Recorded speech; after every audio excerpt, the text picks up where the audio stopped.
What's up, guys? It is Venus has risen. I did stream earlier today. Um, and I just wanted to play something fun. Um, excuse me.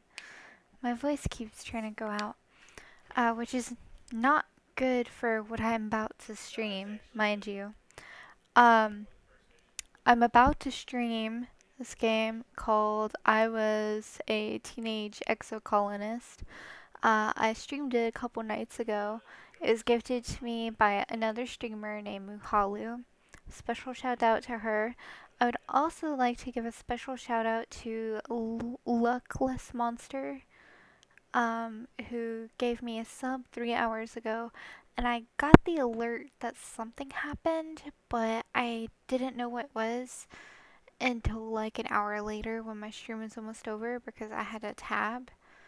So hopefully I have my um, widgets fixed where they tell me what's going on because I only have one monitor. If not, I opened my tablet up because my phone was not telling me what I needed to know. So let's get into it, shall we?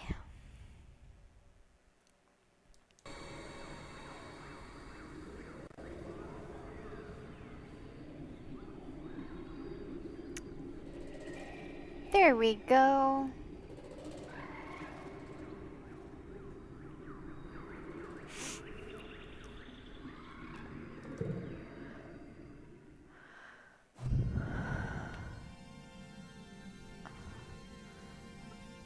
Oh, what's with the age 10? Oh, this can go away. Okay. I'm really stressed right now. So... Gotcha. Strato Colony. Talk to this person. Dice is hanging out near... Oh, I've already talked to him. You need a break soon. You see Tammy sitting quietly near the entrance to the lounge. You've known her for, well, your whole entire life. Back on the ship, you used to play with her, where her study partner used to tease her. Play with her. She's really sweet.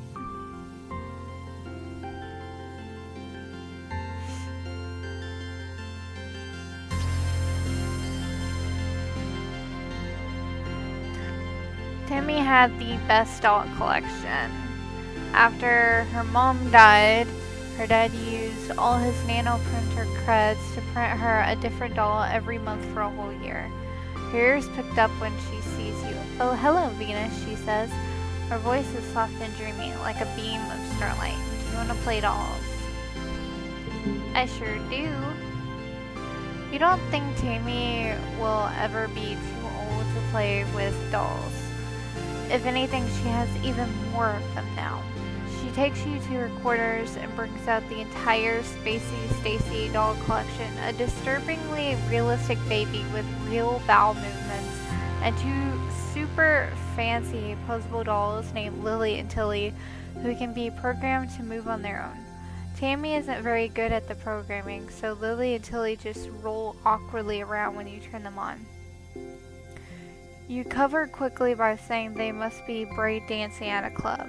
The two of you spend the entire afternoon making up stories of their rise to stardom as professional dancers. Does that... No, I played with dolls. That should have brought my character's stress down. What is this place? Ah, here we go. The ship's quarters are where everyone sleeps and eats and hangs out. The private bedrooms are small. You share one with your parents, so colonists spend most of their time in the big common area. There's a lounge, cafeteria, and a creche where all the little kids and babies are raised communally.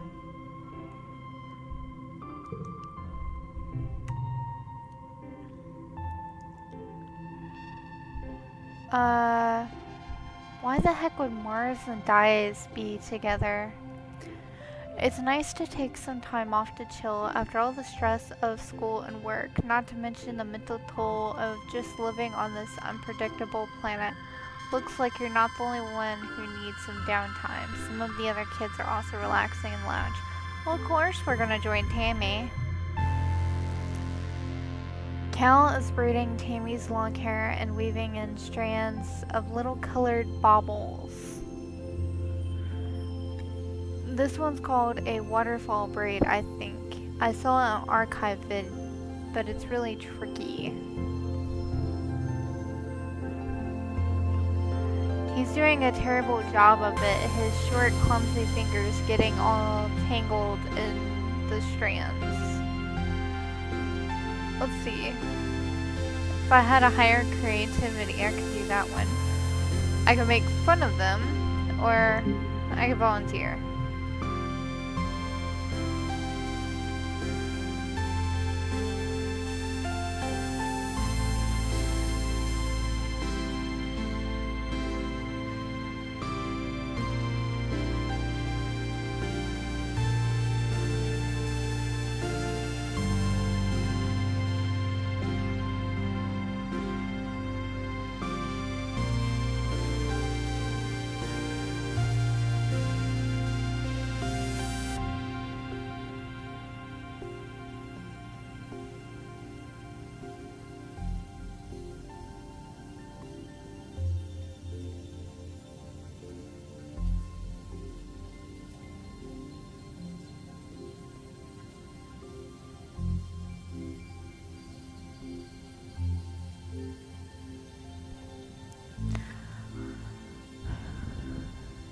Sit behind him as he sits behind her like a mini conga line. You braid some short strands of Cal's hair, putting one of the little baubles at the end of each one.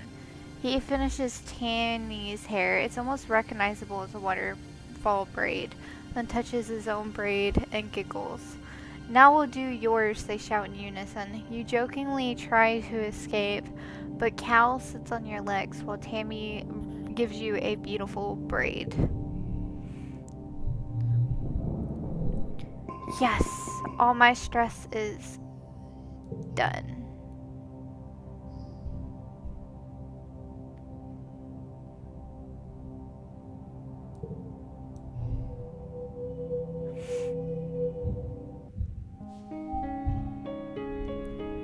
Early pollen.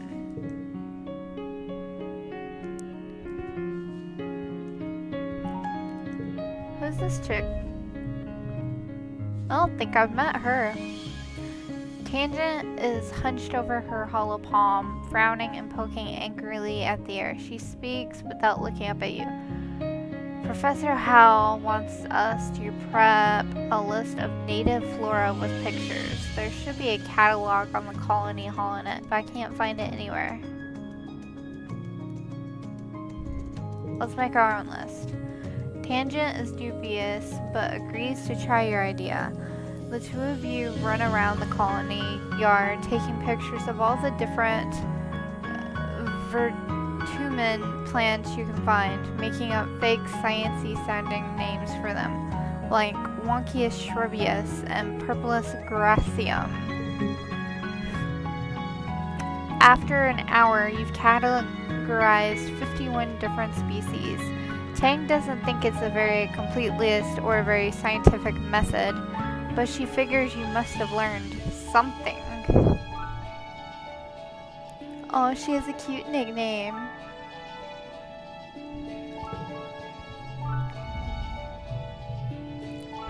Ooh.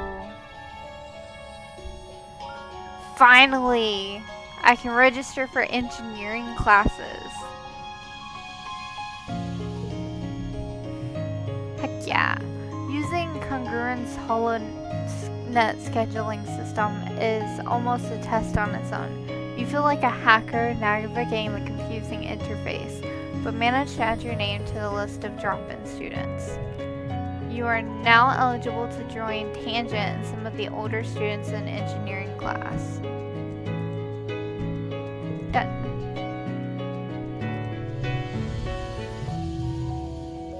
And now, I can study engineering for the month.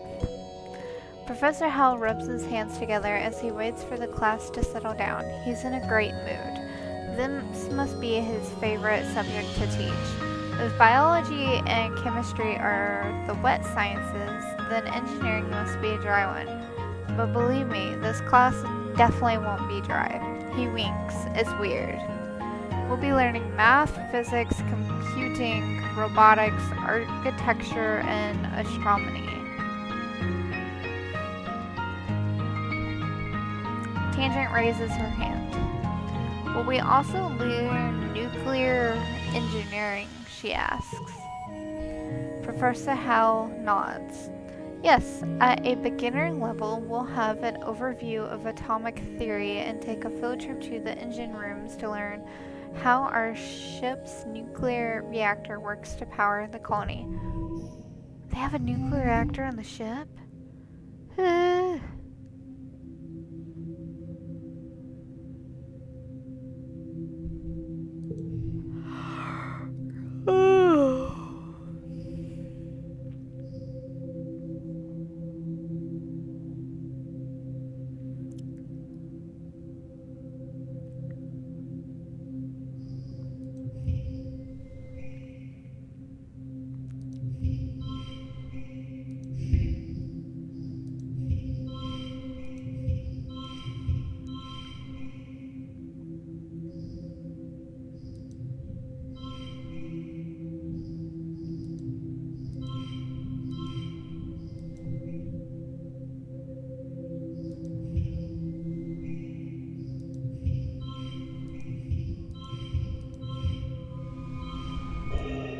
Heck yeah.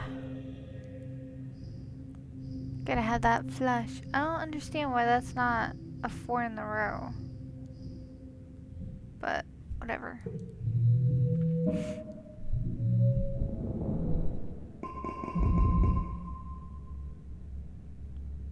Heck yeah.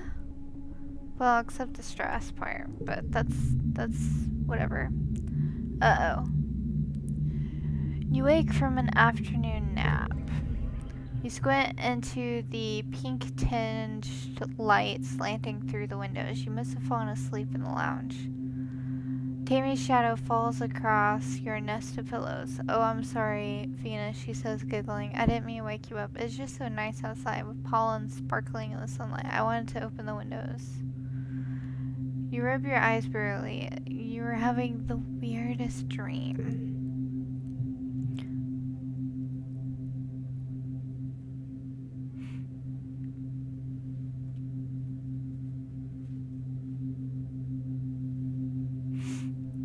Give me 2 seconds to take a drink.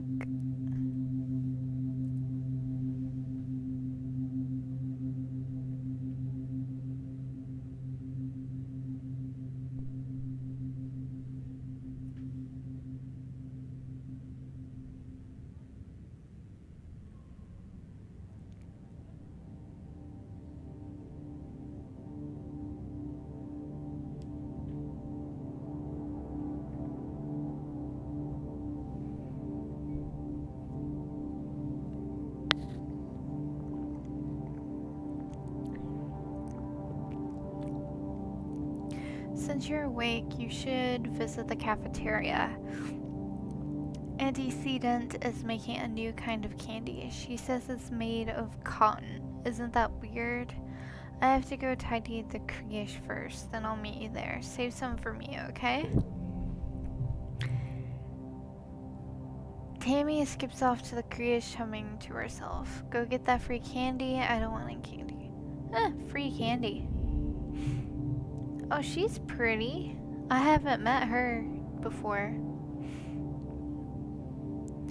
In the cafeteria, antecedent is cheerfully handing out masses of pink candy, fluffy and soft like clouds. Oh, Venus, she says, handing you a wand with some candy spun around the end. Here, try some of this. We used to have it on Earth.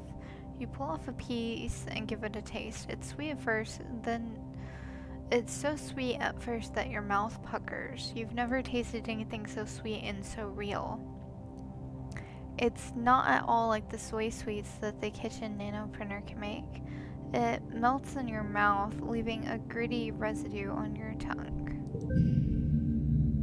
You wait until everybody is gone, but Tammy never shows up. You look down the candy in your hands. It's wilted a little from the humidity, but it's kind of like her hair. You think, pale pink and so soft. You decide you keep some to give to her later. You're relaxing in your family quarters after dinner. Your mom had to run off on some kind of council business, so you and your dad are playing a holo game together. When you're just about ready to head off to bed, your mom returns. You can tell from the defeated slant of her shoulders that something has gone terribly wrong. Your dad starts to ask you what happened, but she waves him away and approaches you. She sits down and takes your hand, holding it between. Oh, come on. I knew I shouldn't have gone for the damn candy. I have a bad feeling about this. Oh, she sits down and I almost don't want to keep reading. Like, I feel like I'm about to cry. Like, oh. She sits down and takes your hand, holding it between her two strong, dirt-creased ones. Venus, I'm so sorry to have to tell you this, she starts. Her mouth quivers as she swallows, working on her next words. There was an accident this afternoon in the creche. There it is. Your classmate Tammy has died. You try to understand her words. Tammy, dead? That's not possible. You suddenly remember the cotton candy you were saving to give to Tammy. Pink and fluffy, just like her hair. You put your hand in your pocket to get it, but it comes out like a sticky, dark red lump of hard goo. You stare at your mind blank. Oh, geez. This game got even darker real freaking fast.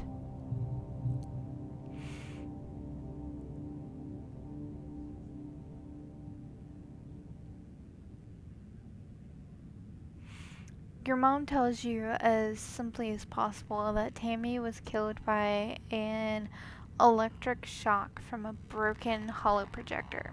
It was just an accident. You press her for more, for an explanation. A little girl is dead, someone you'd grown up with, somebody so much like you. She wasn't sick or anything. You just saw her this morning. She was right there. Why?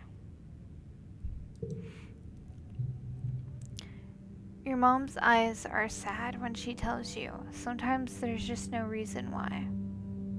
This chick, look at this face. She does not look sad. At all.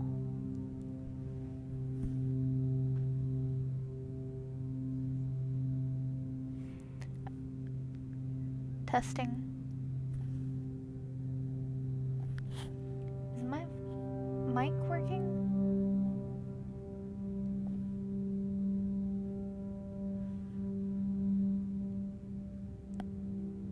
Double check.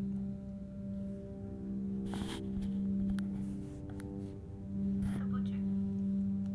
Okay. Okay. I was gonna be real upset if I had already been streaming however long I've been streaming already and my mic wasn't working. I was about to be real sad. Cause oh my goodness, the roller coaster of emotions, like did I get this character killed because I chose to like befriend her? And if that's the case, is like every character is Dice gonna die? Whoa. You aren't used to dealing with death. In and you don't know what you're supposed to say or do. You sort of mumble, okay, then get changed and crawl into bed a full hour before your bedtime. You try to fall asleep, but you toss and turn for hours. You eventually drift off to fitful dreams that small sticky red clump of clay.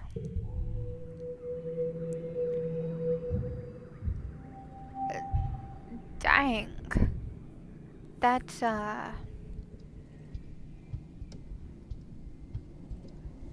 is rough.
Kind of wondering how the rest of this game is gonna go, to be honest.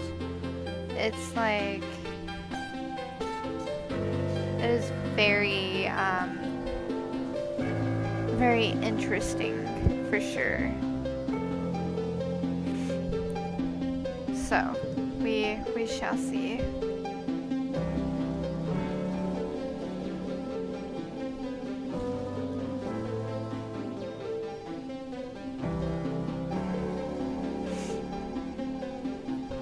I will speak to this person. Tang is pacing around in front of engineering. She looks upset. It shouldn't have happened, she says. What happened to Tammy shouldn't have been possible. There was no reason for that hull ejector to break. Professor Howell said it was just recently serviced and nothing was wrong with it before it just... She gestures angrily.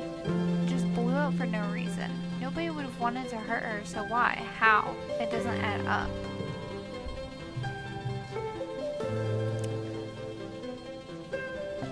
Sorry, Venus. I want to think about this some more. I hate when I can't find the answer.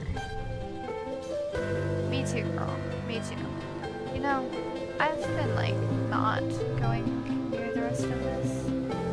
A garrison, a small team, Okay.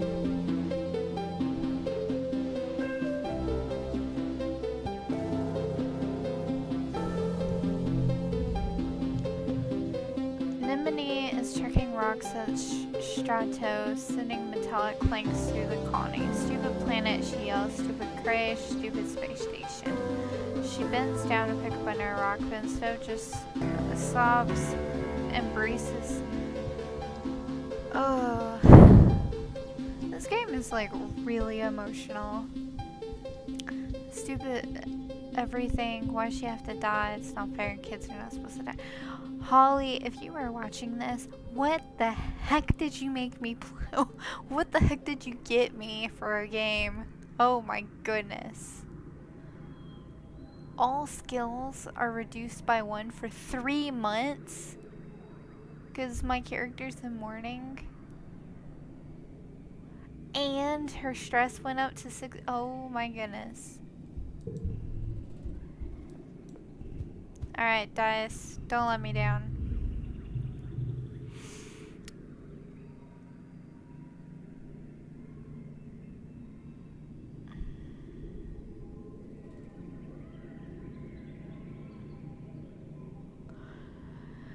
Alright. Can you believe Tammy died? Dice asked morbidly. I heard Chief Engineer Instance tell someone about it. He lowers his voice. Tammy got shocked by a broken holoprojector. The one in the creche with the dancing teddy bear, you remember?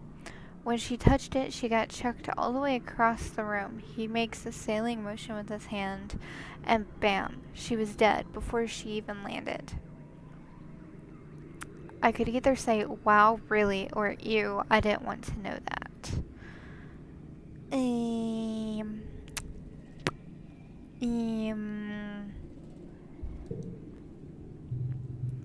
Dice suddenly looks embarrassed. Yeah, I mean, it's too bad she's gone. She was nice. He tugs at the sleeve of his oversized jacket, but that's kind of a cool way to die. Really, Dice? I guess you are one of the darker characters.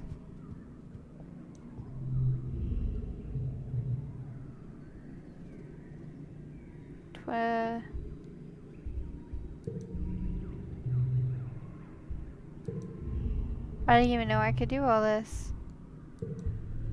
Cool. Talk to this person. Oh yeah, because we all just got done braiding each other's hair and shit. Damn.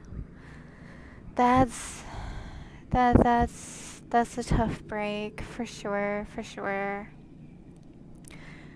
Cal is sitting in your mom's flower garden with his face in his hands. He's clearly been crying all morning and probably all of yesterday too.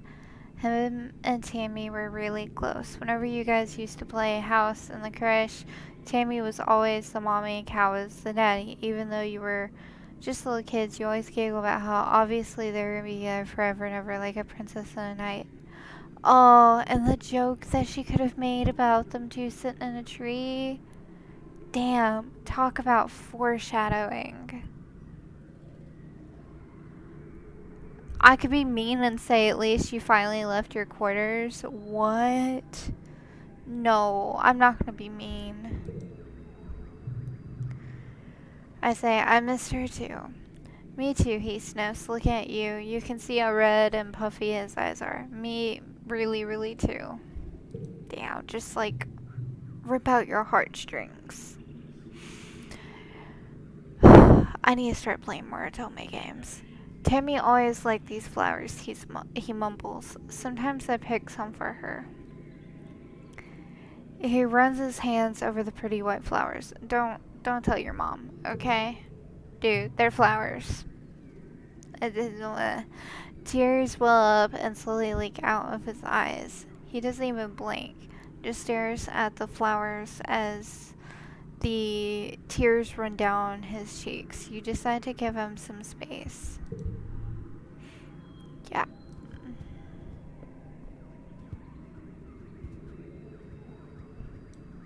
I ain't talking to you. You gave me bad news. Your dad gives you a hug and says, sorry you're feeling blue. Things will... He doesn't even call me a vegetable. What? I mean, I was complaining about the vegetable names, but... Damn. This shit's kind of, kind of sad, you know?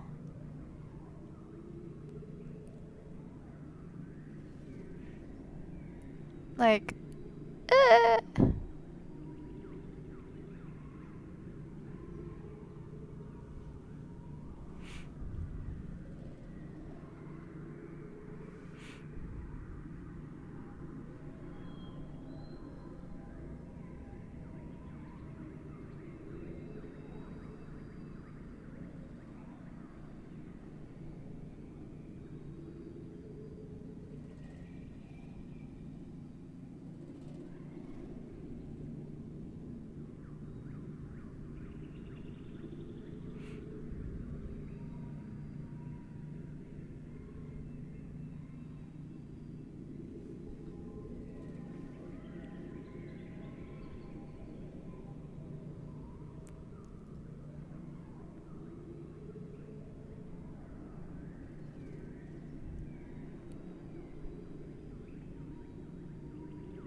just makes me so sad.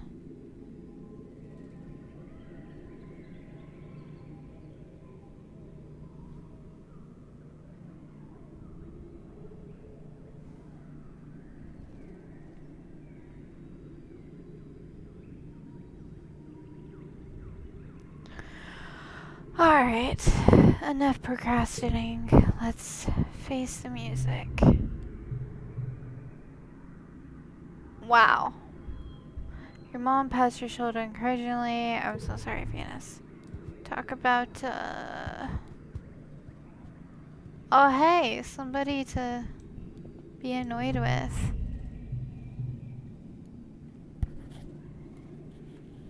Drink time.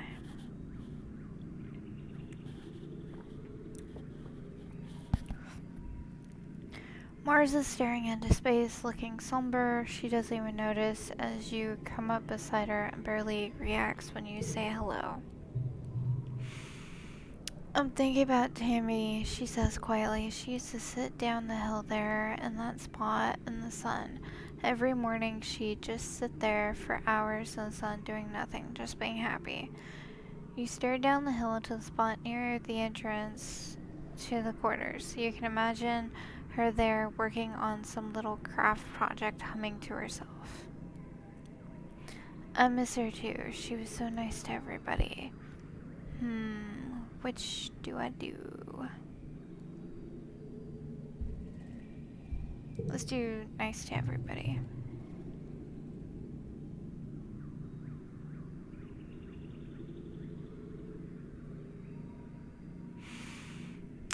And now she's dead, Mars says, making a face. How's that for fair? Of all the people, how come it had to be my friend? You don't have an answer. You've never heard Mars call Tammy her friend before, but of course she was. Tammy was everybody's scared little sister, even though she was older than most of you. Mars clicks her tongue. Oh yeah, Minister Seek is looking for you. I guess they need somebody to do delivery jobs. She waves vaguely at the door behind her, distracted by your thoughts. I couldn't do the delivery job before. I found a hefty red Xeno egg. Well, I'm sorry.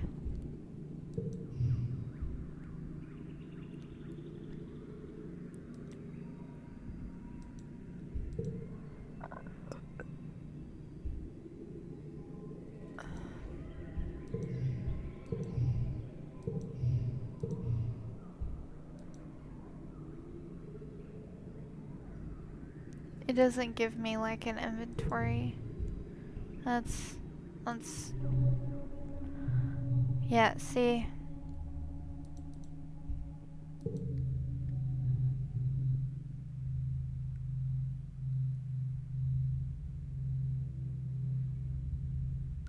Xenofauna, and I just found a Xeno egg. Yeah. And my character's in mourning, which means she can't do any jobs she couldn't do before, so.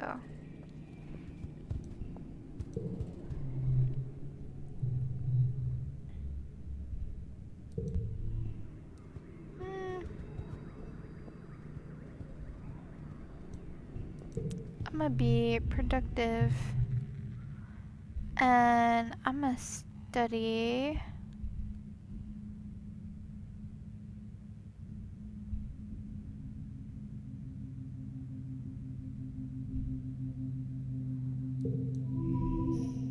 Life sciences, because I have an egg. Oh boy.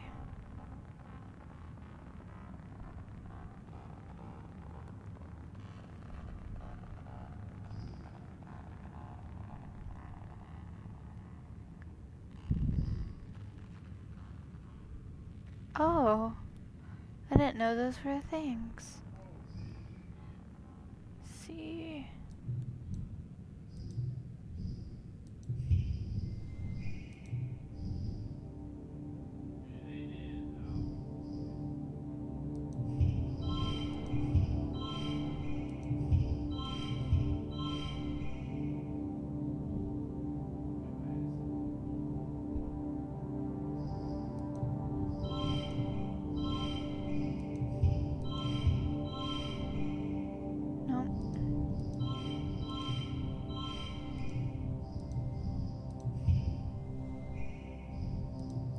do.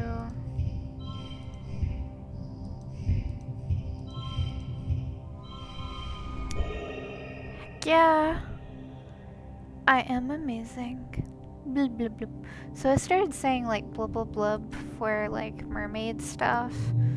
And I don't know why, because I've been thinking about rebranding. Not necessarily like like get rid of my mermaid stuff, but I want to make my brand where it's like I can swap out stuff on like my model and stuff for whatever mood I'm feeling. The colony is going to hold a funeral for Tammy. Do you want to attend? If you don't feel up to it, you could just skip it and take the whole month off, or you could go back to work.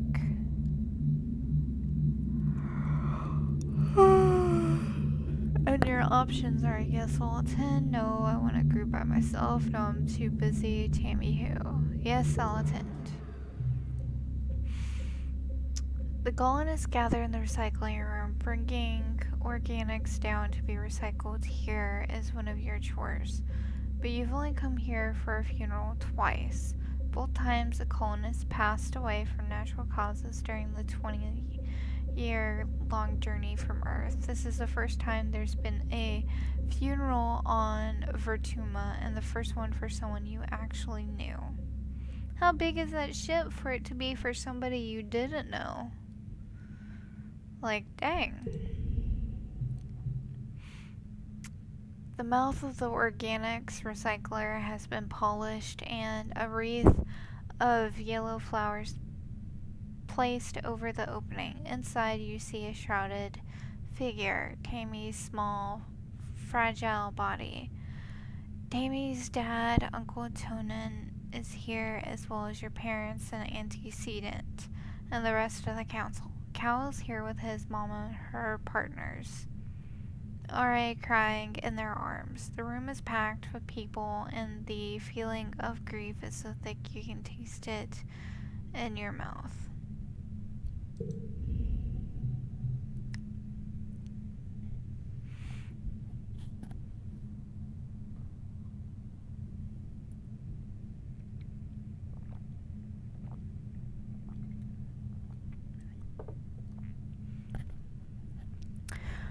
Governor Udicott stands before the assembled crowd. There are no words to ease the pain we feel today. She begins solemnly.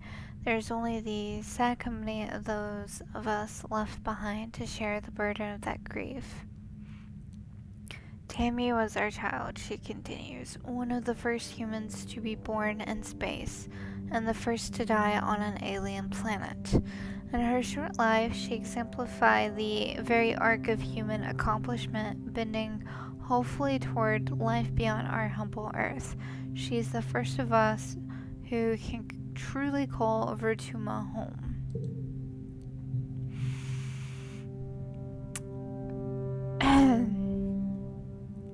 Her passing was as senseless as it was sudden. Losses like this are impossible to hold within oneself, a painful reminder that life is impossibly precious and fragile. But they also remind us, as always, that as a community we are capable of great strength. Udicott closes the door to the recycler. You hear Uncle Tonin sob over the hum of the particle disintegrators beginning their work. As a community, we remember Tammy. As a community, we return her body to the soil that nourishes us. In this way, Tammy, our child from the stars, will never truly be lost to us.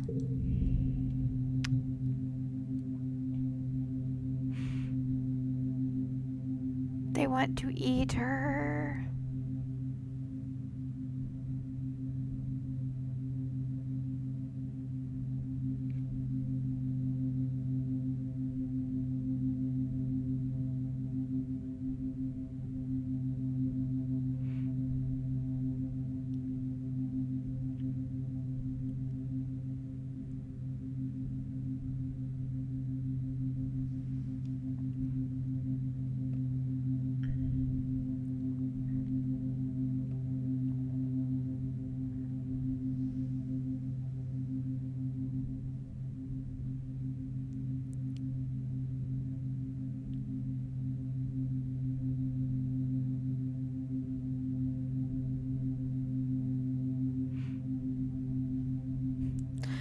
The ceremony is adjourned, but few people stay back to console Uncle Tonin as he keeps vigil over the recycler. Cal and Uncle Tonin hold each other and weep openly.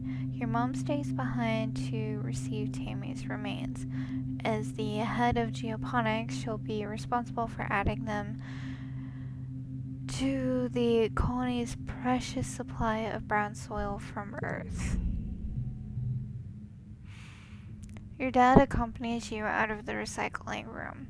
He clears his throat. I want you to know that you don't need to be okay, he says, clasping his warm hand on your shoulder. If you want to take the rest of the month off, everyone's going to understand. Her stress is at an 80. 5, force her to work. She ain't got hardly no kudos to spin, though. Just saying. Yeah, might as well.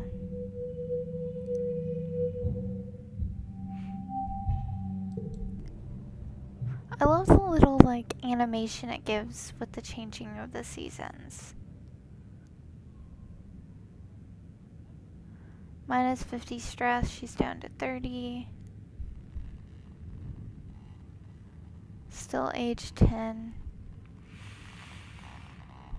The prospect of just going back to school like everything is normal is too much to handle. You end up spending the whole month alternating between sleeping, scrolling the whole net, and staring into space. It's restful at least. It never gives you the time you need to process Tammy's death.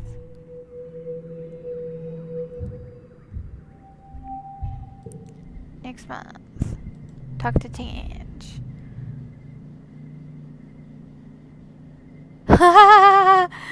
Venus, Tangent says, approaching you with purpose. We need to discuss my brother. Who, Dice? You mean my buddy, Dice? Dish? Oh. Yes, Dice, she says impatiently. I need you to figure out where he's been disappearing. Ever since we landed, I barely see him anymore. He doesn't come home at night sometimes, and She trails off and looks at her feet. Well, I'm not on very good terms with my brother of late. People are becoming worried. You get the feeling Tang is the one worried, but she doesn't want to admit it. I talked to him. I'll find out. I'll find out. He hasn't wanted to talk to me. Thank you, she says, looking relieved for a second before her expression hardens again. I mean, it would be a ridiculous waste of resources if something happened to him and no one knew where he was or how to find him. Of course, Tang doesn't get worried. Alright. What to do? Talk to this guy first. Cal is riding around the geoponic gardens on his hoverboard. The board comes to a sudden, shuddering stop on the rocky ground in front of you. Cal falls off but catches his balance before he eats dirt. Hi, Venus. Real ground is way harder to hover on than the ship's floors. There are bumps everywhere. Yeah, that sucks. Maybe hoverboards don't work outside. We all have to adapt. Adapt! Yeah, Cal exclaims. Things are actually way better planet side. Hovering outside is rad. Look at this. He runs over a small depression in a nearby hill and presents it like it's something amazing. Look at this. It's a skate bowl. A what now? It's like round and the sides go up. Cal gestures to the bowl so you can do hover tricks. He jumps on his board and shows you how it's done. Just watch him. You spend a lazy hour watching Cal ride around the bowl trying to do tricks and sometimes even landing them. Mostly he falls off, but he's right back on a moment later. The air is so fresh and nice out here, it's weird experiencing temperature. You start getting a little chilly as the first sun goes down and the slightly cooler, more blue sun rises. Cal, of course, doesn't know it all.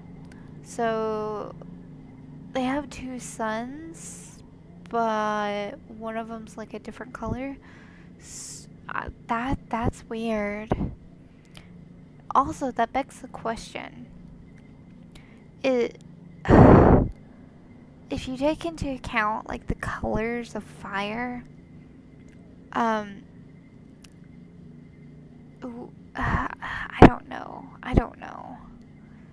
Science is not like my crazy strong suit, so I don't know. I'll have to look into that more. Then again, this is a science fiction story, so we're gonna ignore you two and we're gonna talk to him. You tell Dice that sister wants to know where he's been disappearing off to. His eyes briefly float tears. They vaguely off towards the engineering wing where his sister's reading a hollow palm between classes. He doesn't say anything. She's worried about you. Where do you go? You better tell me or else just Layla. That one has a heart by it. His eyes light up and he whispers, I bet you'd like it out there, Venus. He motions to the path stretching away from the colony. I sneak out to go exploring sometimes. There's so much neat stuff. I can sneak out now? You just have to wait until the grown-ups aren't looking. I'm small, so it's easy. Just don't tell, okay? I don't want to get in trouble. You follow him down a small drain pipe half hidden behind the sports field. Small kids like Dice could fit through it, or you. Tangent will want to hear about this.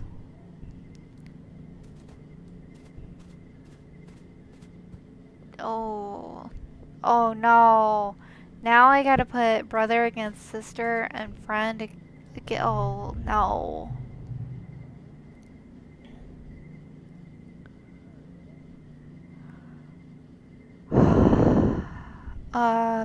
You tell Tangent you know where Dice has been going. You tell her he's been sneaking out and exploring the jungle not far away but outside the walls. Tangent looks concerned. Really? She says, wringing her hands. Is it safe? Probably not. I'll keep him safe. How about I keep him safe?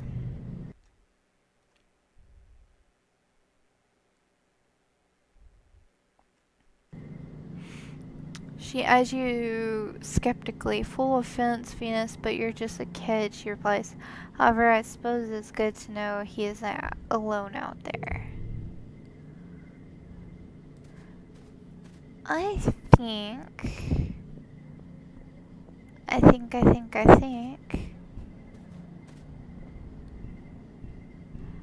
gonna work in the garden and shovel dirt this month. Ooh, it's a hot one. Shoveling under the punishing heat of the suns is sweaty work. You try to stay hydrated and take lots of breaks, but every day after work you practically collapse in the showers and have to wait for your strength to come back. Get to work. Shoveling dirt.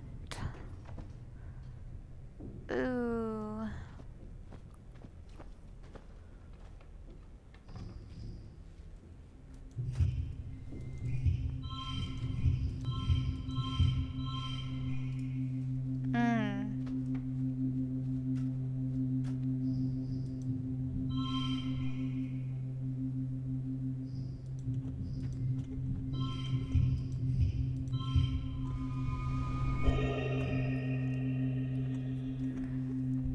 Don't ask me how I did that. I'm still figuring that crap out.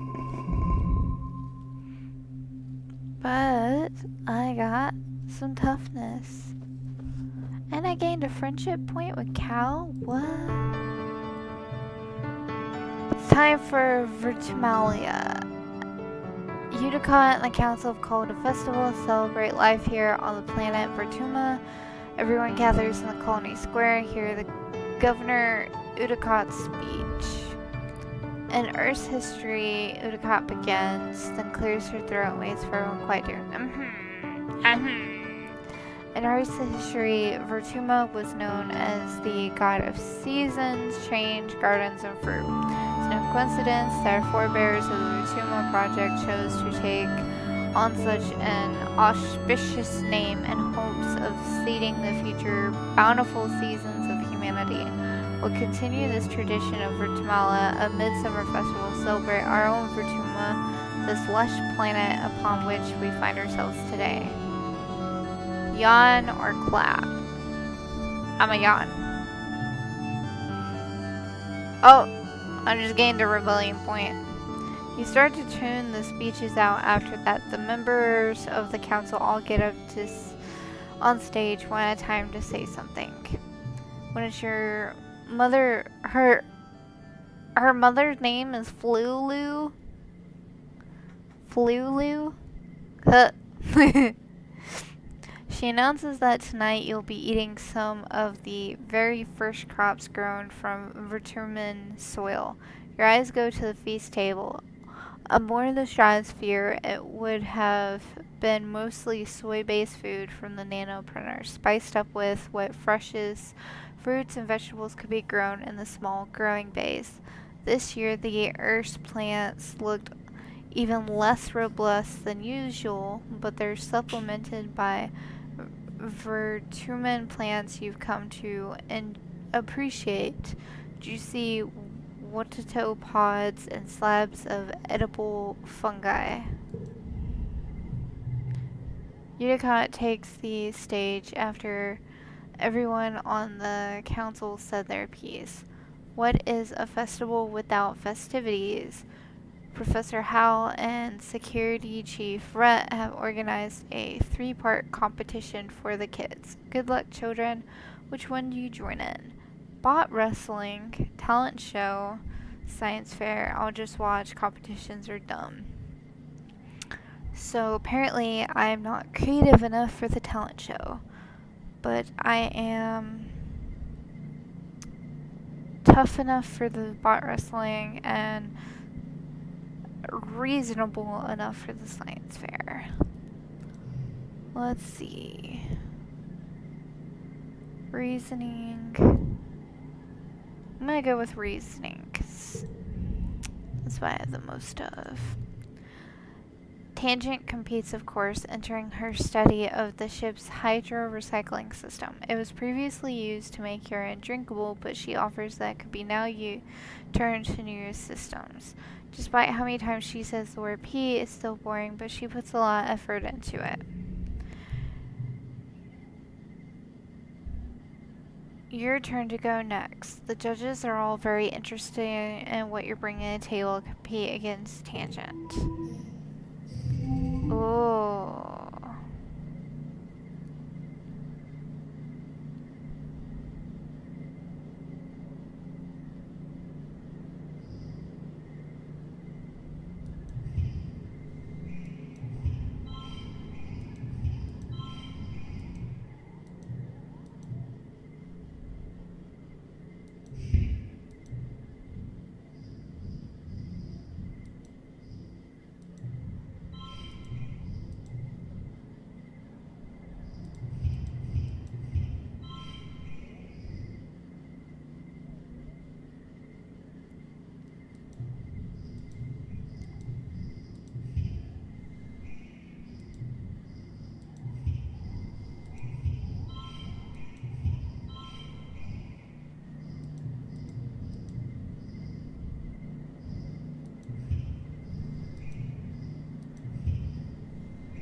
Looks like that's the highest one. Oh, interesting.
10.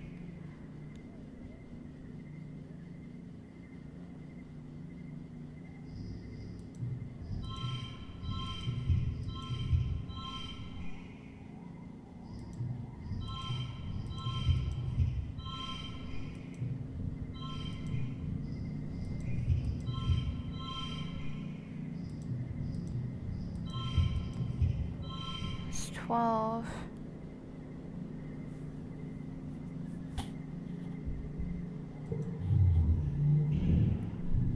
Done. Yeah, there's no way of winning that one.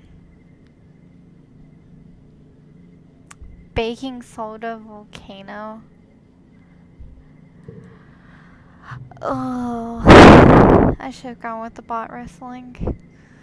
After the festivities are over, everyone takes time off for a much needed break during the fierce heat of dust. A few days rest is exactly what you need. You feel refreshed.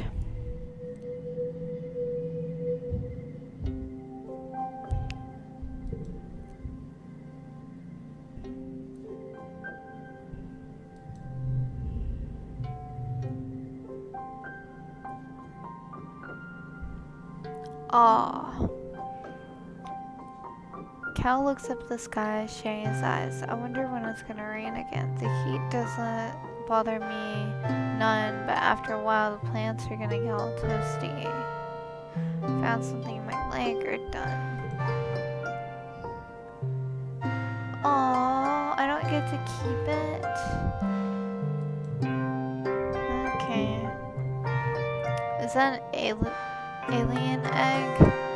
Wow, I wonder what's inside. If it's still warm, maybe we can hatch it. I lifts it up and scrutinizes it. Nani's always talking about wanting to get a big old alien egg. If this one's not fertilized, I'll give it to her. Ah, cool. Alright, dice. Despite the heat, dice remains covered head to tone black. It's not that hot, he mumbles. I still can't dare him to eat worms. Does this interest you? Cancel. Done. Okay.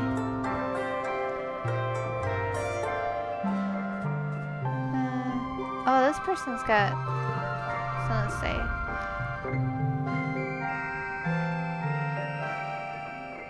Nani's bouncing a sports ball with her wrist, trying to keep in the air. Heads up, she shouts, bumps the ball in your direction, think fast. Can't do tricks, so either bounce back or like a ball flying towards you. Bounce back. Bounce the ball back and forth with her, trying to see how many times she can rally and keep it going. And you tell she was sports ball court, a proper regulation size court, way bigger than the little 0G1 Sphere. Her brother Calm is coaching the junior sports ball team this year. I unlocked sports ball. Cool.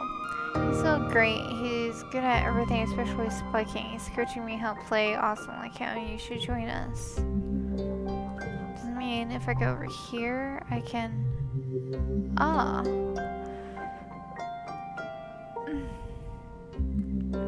Small team led by security chief Rat was enough to keep the peace on the stratospheric. To stay busy, they also ran the exercise gym and sports ball courts. Here on Vertuma, the garrison has expanded fast. They're building a huge wall around the colony and have an outdoor firing range and a big covered dojo. And best of all, a regulation-sized sports ball court. I'm guessing it's like volleyball. Nini meets you on the court. She's bouncing from one leg to the other. My brother Colin is organizing the U team. She tells you.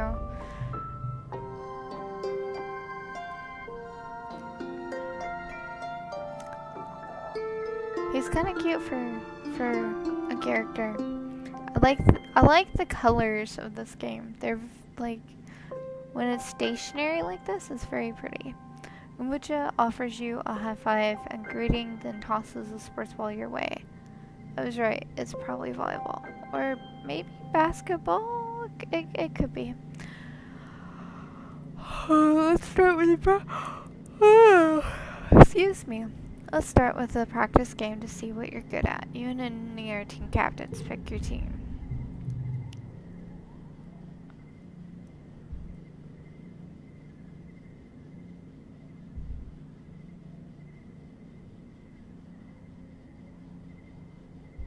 I'm gonna choose Cal.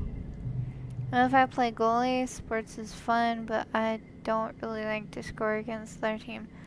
Maybe it's soccer. And then he chooses kombucha, of course. They bump fists. Your next choice is Mars. I'll play Spiker. Mars runs to take position. Seems like she's in it for glory. Hopefully she'll want to share some of that with the rest of the team. You face off 3-on-3. Start the game. Goal 27 out of 3 rounds. Okay.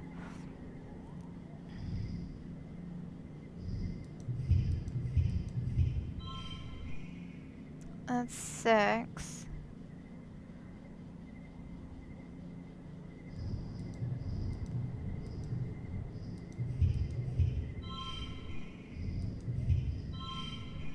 That is also 6. That's 4. That's 5.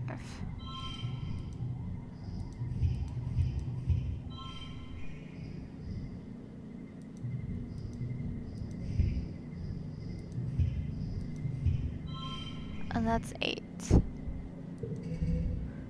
Alright.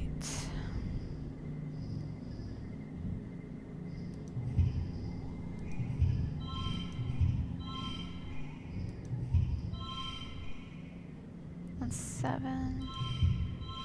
That's 10. That's 8. Yeah, that's next round.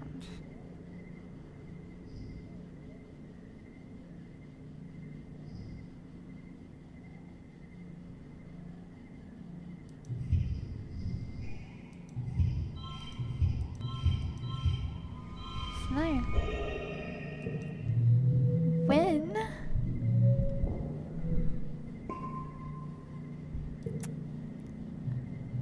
Blub, blub, blub. I don't know why I started saying that. Cal makes an amazing jump save, but is winded when the ball hits him in the chest. The score is tied with Ononi and Calm putting the pressure on. Then bam, you scored the match point with a rad spike all the way from the net line. Victorious. Heck yeah.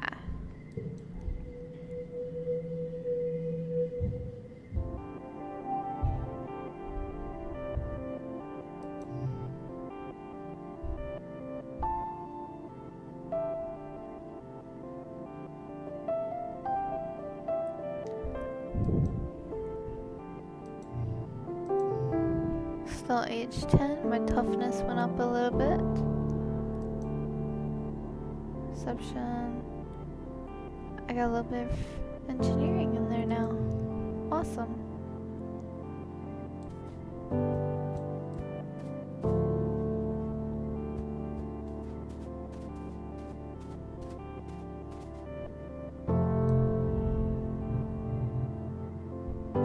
I can sneak out.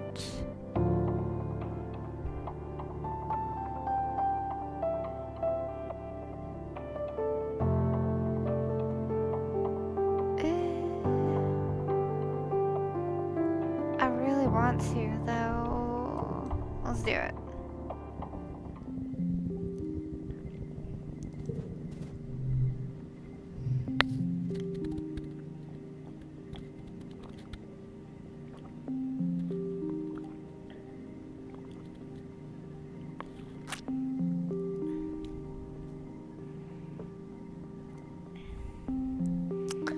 Events in this area can be done in any order. They won't cause time to pass, but will increase your stress. Return home via the expedition depot flag or the home button on the top left of your screen. Watch for collectible items you can bring back as gifts. Events respawn at the beginning of each year, and new collectibles have a chance to appear every season. You slip through the drain pipe and out of the colony before anyone saw you. Anyone except for a dark form watching you from the trees nearby. Could that be? Is that Dice? He turns and disappears in the jungle. Now you're sure of it. That was definitely Dice. He's not allowed outside the colony either. Follow him, of course. Stress. You scamper after him through the bush, heedless of branches and brambles, scraping your arms, legs. Without proper envirosuit, you'll get scratched up. This kid is fast. You quickly lose sight of Dennis and can't find his trail again, but you do learn something by trying. But he's just right there.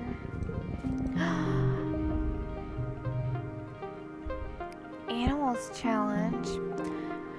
Your way is blocked by a strange small creature with one foot. Oh, I didn't even notice that part. And four eyes. I thought that was just cute ears. It's like half frog, half rodent. Two of which blink sideways on the top of its head like frog eyes. Oh, this must be a hopeye. You've heard people talk about them, but you've never seen one up close. It keeps thumping its foot on the ground really loud. He even has like a forked tail. What's its deal? Challenge!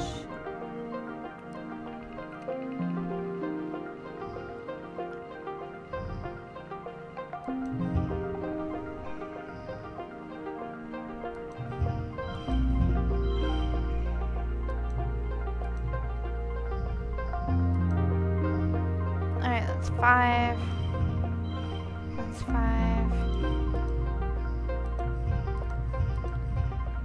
That's 7.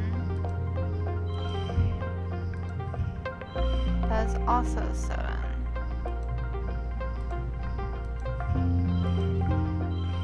That's 5.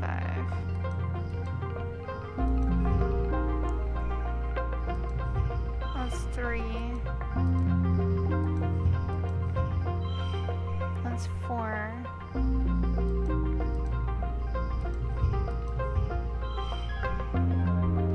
It's like 7's the most.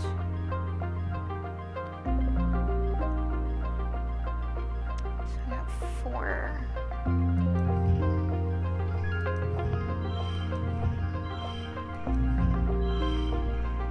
That's 10.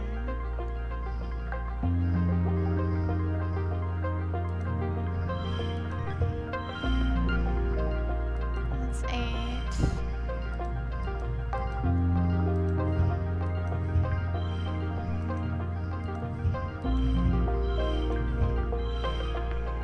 That's 8. That's 9.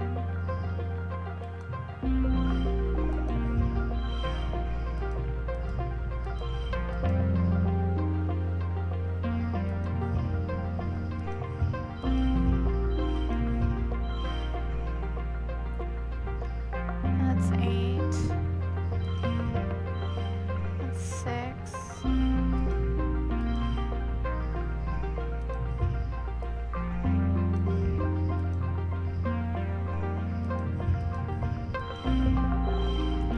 Ten is the magic number. Alright, final round. 10.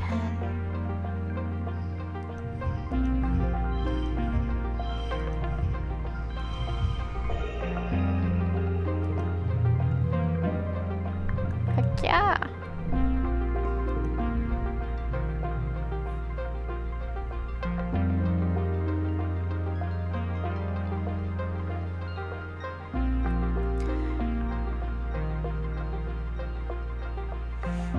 You stop trying to get past it and just listen.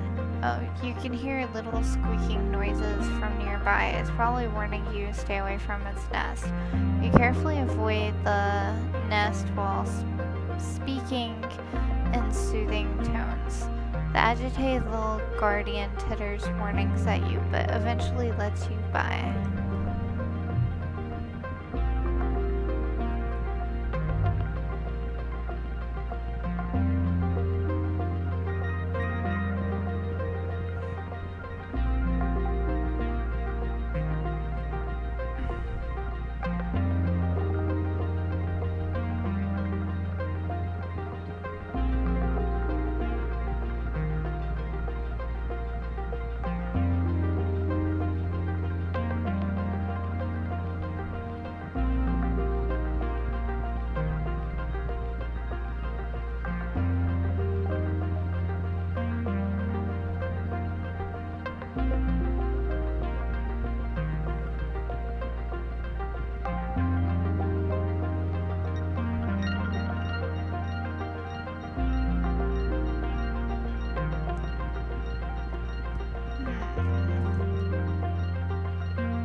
You stop for lunch eating on Earth's tree grown from your own greenhouses.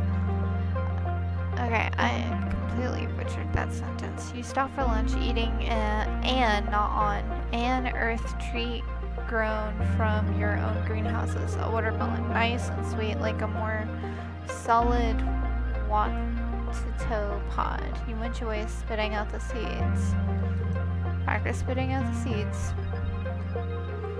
You take the challenge seriously, lining up targets and keeping score. Your aim improves.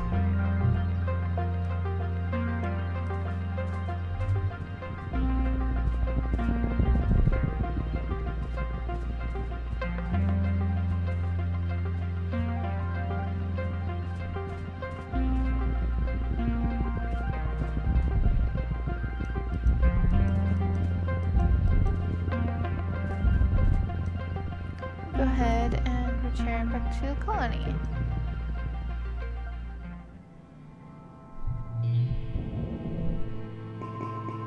Heck yeah.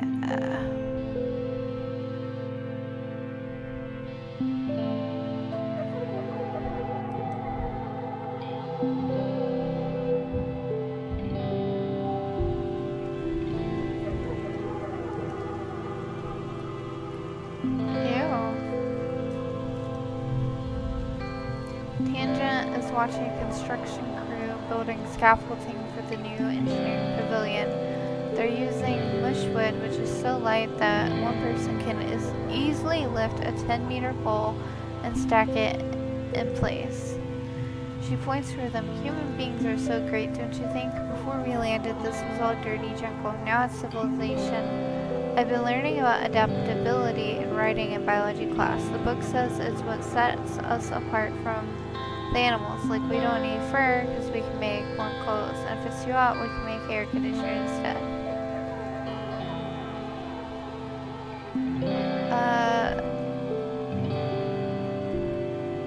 Maybe animals have neat adaptations. Tangent rolls her eyes at you. Maybe, but even they do, I haven't seen any sign of intelligent life here. It's just those damn xenofauna.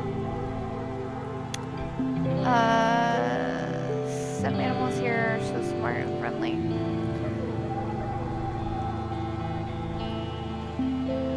Tange looks skeptical. They're still animals, Venus. Maybe they're just pretending to be nice so you'll feed them. You're lucky it didn't eat you.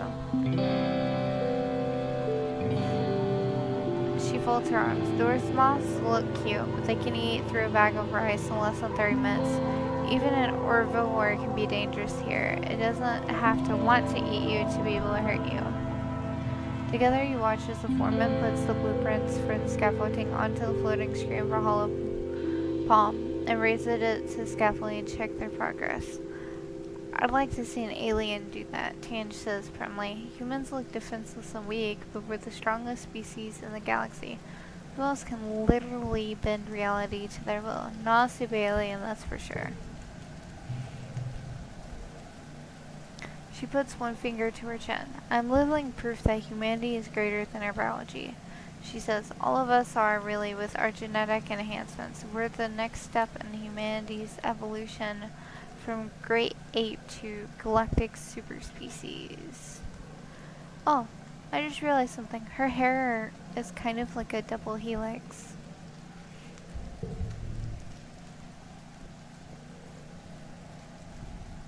Oh, both of you. You're looking for Cal in the garden when you nearly trip over someone else, one of the younger kids, and they're blindfolded. Hey, they exclaim, ripping the blindfold off their face and throwing it on the ground. It's Cyrus, one of Enemy's brothers. He glares at you. I was almost done.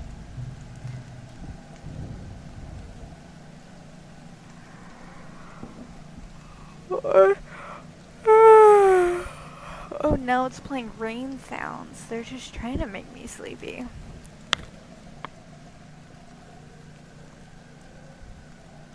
I will say, between this game and Cozy Grove, I have no shortage of games that make me kind of sleepy when I play. This is definitely a cozy game, even if it does tell a nightmarish story.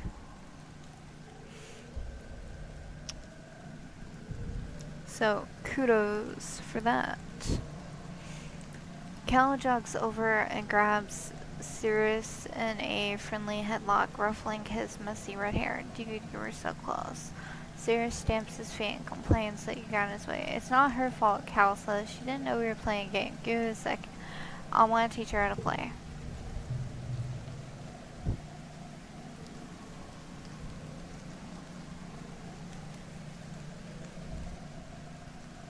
Cal turns to you as Sirius leaves. Sorry, Venus, he says sheepishly. I was teaching Sirius a new game, but he's more like me than I thought. Real competitive, you know? He stoops to pick up the blindfold, brushing the dirt off. I've been trying to come up with different games other than sports ball. No winners or losers. I just want to have fun with my friends. Cal looks at you hopefully. You want to learn how to play? Sounds like a total waste of time. Let me check my schedule. Yes.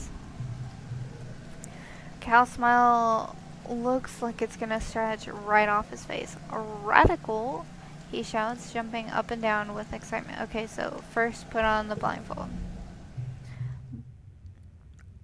The blindfold's a little scratchy and smells like dirt. You can feel Cal's big hands on your shoulders. I'm gonna spin you around while I go. You gotta listen to my instructions. We're gonna walk all the way to the cafeteria, okay? You nod. You can't see Cal's grin, but you can hear it on his voice as he spins you around, counts to 10, 1, 2, 3, blah, blah, blah. First, you gotta walk forward 10 steps. Do you follow Cal's direction as best you can, or make things difficult? Make him work for it. You take 10 large steps, feeling and squelch the dirt under your shoes as you wade into the garden beds. Venus, he cries out, you're gonna get me in trouble. You shrug. Okay, next you're gonna turn a little bit to the right. You turn a lot bit to the right. No, Cal gas. He's definitely laughing now. Come on, Venus. I said a little bit. You tilt your head to the side like you're listening. Then you spread your arms wide and spin around in circles while Cal howls with laughter. Cal, Venus, a sharp voice cuts through the garden. Oh, Dib, it's your mother. What's gotten into you? She scolds as you sheepishly take off the blindfold. Get the garden beds this instant, little girl, or you'd be in so much trouble. Cal looks good. Sorry, Auntie. I was trying to teach Venus how to play a new game, but I didn't do it good. Are you gonna let him take the fault for you? Stay quiet. Speak up. Speak up. It was my fault. It's 1 empathy, 1 bravery. Nice. Tell your mom it's your fault. I know. You're the one I caught trampling around the room, so both of you get out of here for the rest of the day. No more games in the garden. Oh, look. Interesting.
Cal squeaks as he grabs your hand and you run out of the garden, away from your mom, grousing about the broken plants. When you're far enough away, he turns to you and bursts into giggles. That was wild, he shouts. Thanks, Venus. I really wanted your mom to like me and let me help out in the garden. It's my favorite place in the whole colony. Dude, so glad for you.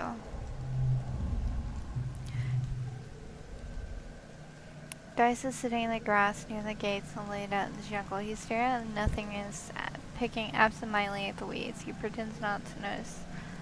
I'm not gonna ask him.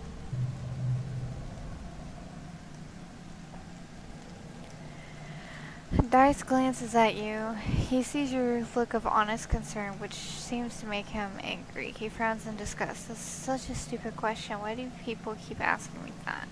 Duh, 'cause you're so mopey. He sniffs and turns from you, looking mopier than usual. He doesn't deny your accusation. Sit down with him. He shifts uncomfortably as you sit but doesn't say anything. People just hang out, saying and doing nothing. You stare at the big gates. The grass of the colony is trimmed short by garden bots, but out there it's wild and high as your waist. Head surveyor Tom is prepping his equipment for an outing. He's bringing a lot. Maybe he's going to stay out overnight. You start wondering if Dice will ever acknowledge you when he says, I gotta go. He starts down the hill, he pauses and says, this is a good spot. I'll probably come back here tomorrow. Okay. Alright, folks.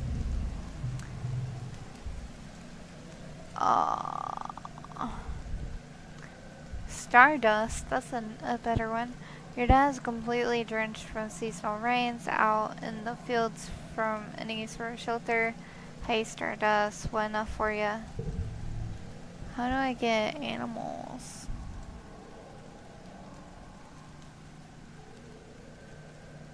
Huh. I wonder...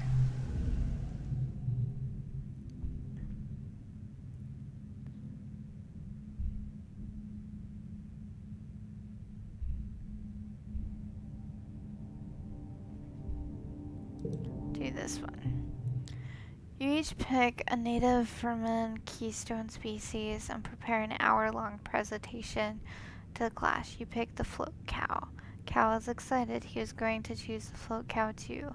You end up working together on a slightly longer presentation, which gives Cow time to describe in glory detail all of the float cow births he's attended. The class is fascinated.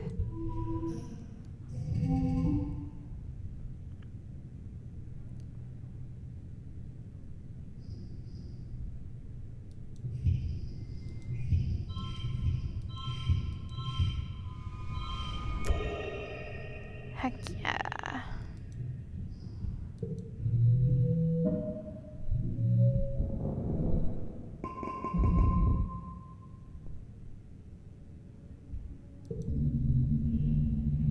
You're having a terrifying familiar dream. A large monster crashing through the walls, unfathomably large, every part of it wiggling, moving, searching for something. It tramples through the colony as you watch helplessly. Time shifts to the wreckage of your home. You're picking through it, looking for something, tears streaking down your dust-covered face as you lift heavy pieces of debris, searching.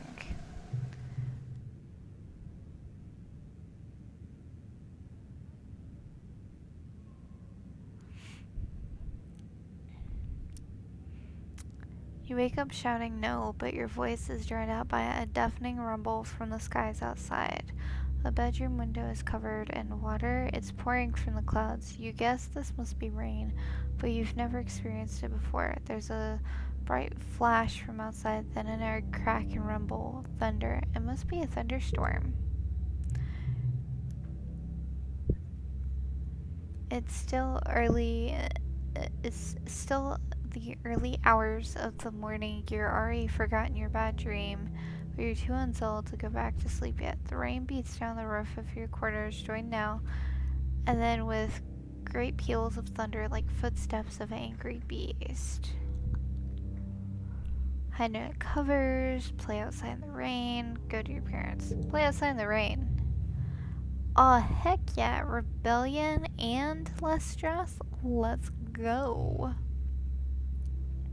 It's surprisingly warm outside and the water feels nice hitting your head. Everything smells fresh and damp and wonderful, and the dusty packed ground has turned to squishy mud between your toes.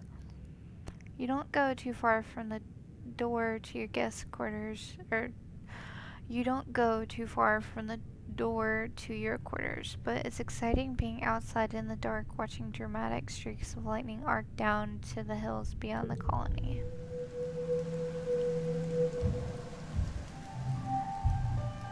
Still age 10.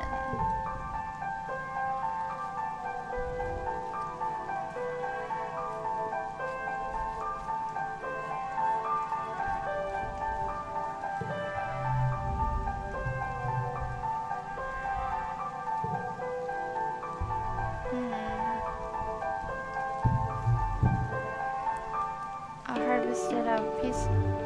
There's like stuff I can harvest.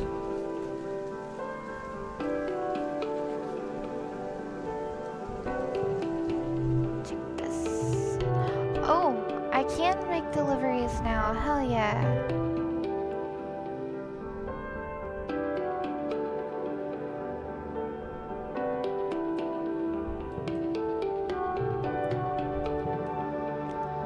Oh, I just skipped through all that without reading it. I'm sorry.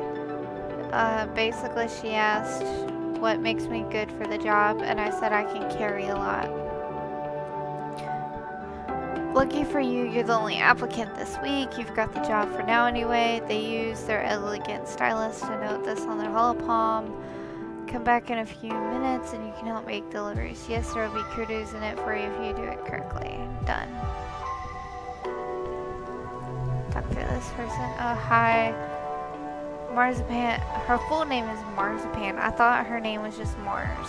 Dad made me come out and get fresh air. Don't know what's so fresh about it. It's always full of acid, snow, pollen, or water. I don't know which is worse. Found something you might like.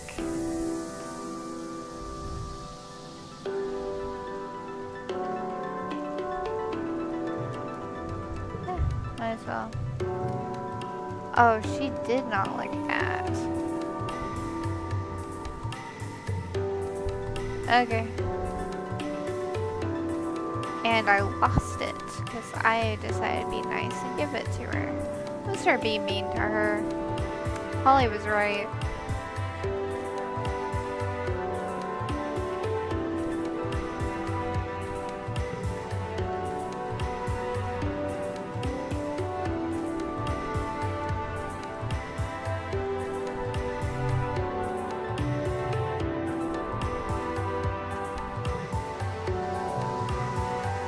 Since you go around the colony delivering supplies during your first week, it's mostly small things you can carry by hand or push with little carts, stuff like tools, electronics. Some are high priority, which means you have to move fast. It's fun getting to yell important delivery coming through. People actually get out of the way. -3 stress. Wait, I get paid kudos and it takes some stress off? Okay. Damn, I lost that collectible, which would have been nice. Okay.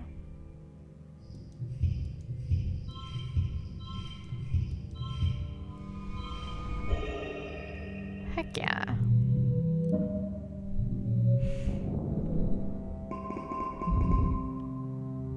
+10 stress. Huh.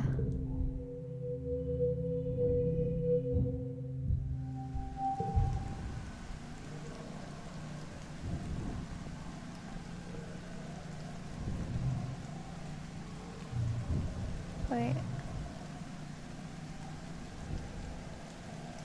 I got organizing now? That's nice. I would like to get like animal something or another. I guess I can shovel dirt.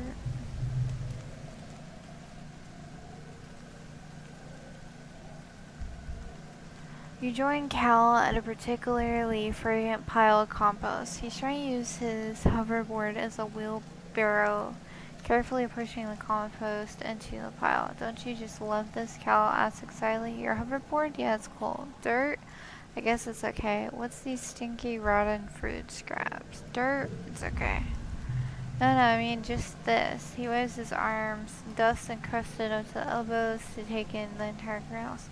We get to plant stuff and watch it grow, even if we're just moving dirt around or helping. Why do you like it so much but it's so boring? Why do you like it so much? Well, I like digging holes under it because it's so full of surprises down there. I found a worm. Wait, let me see if I can find her again. Sticks his hand into the compost and rummages around, his tongue sticking out of his mouth. I guess she got away. She was real shiny, like a rainbow. But I just thought of something I like even better. And he shows you his splayed hands. Getting dirt under my fingernails. I don't know why, but it's the best. Get to work. I don't know. I'm not a fan of getting stuff under my fingernails, so. Alright.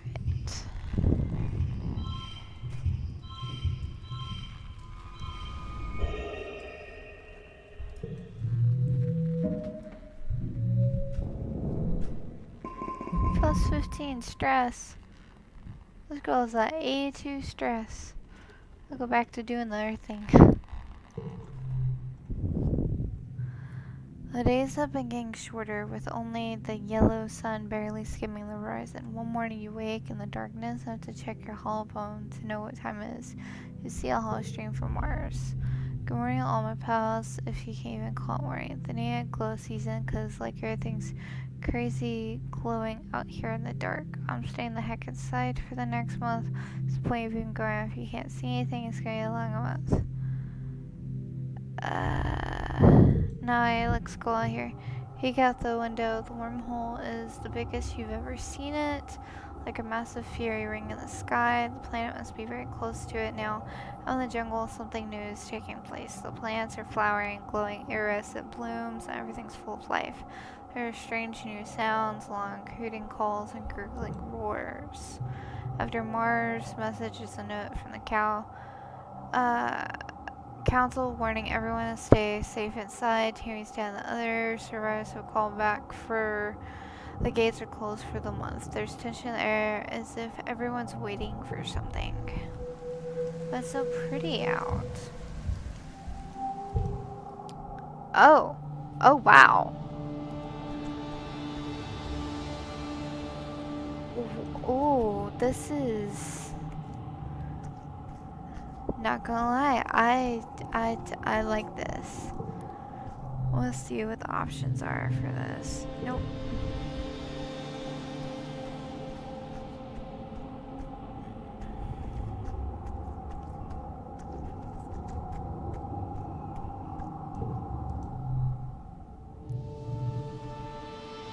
I can't even sneak out?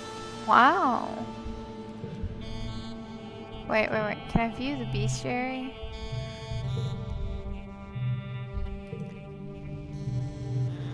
Float cow. These cumbersome looking creatures are actually lighter than air due to large helium sacks. Blah blah. There's a lot to read. Hop eye.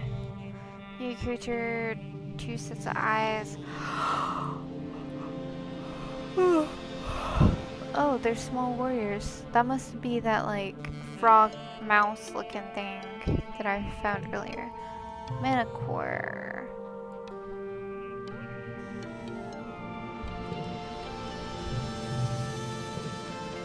View map. Oh, I haven't even looked at this. Interesting.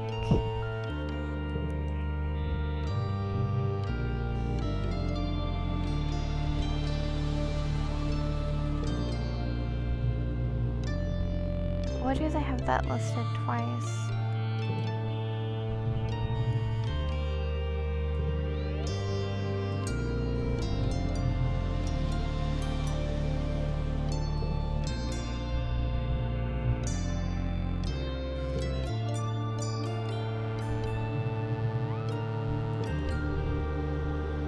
Okay.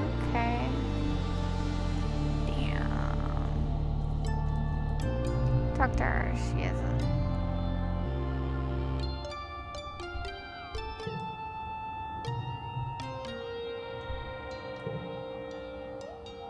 I'm going to school. Fair enough, stay close to us here. We don't know what's out there this time of year. As you walk away, just out your at your mumble stars. It is beautiful though.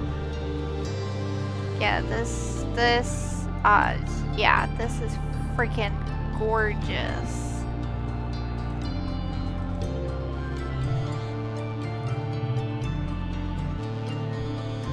I don't want it so loud. Well, probably should.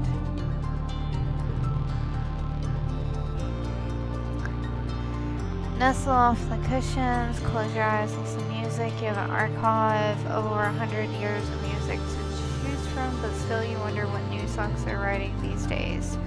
2 million light years away from Earth. The only new music you've heard is when the adults will come up with a new space shanty. It's nice, good music for harmonizing with your friends as you work, but it's not really something you want to hear in your ears all the time.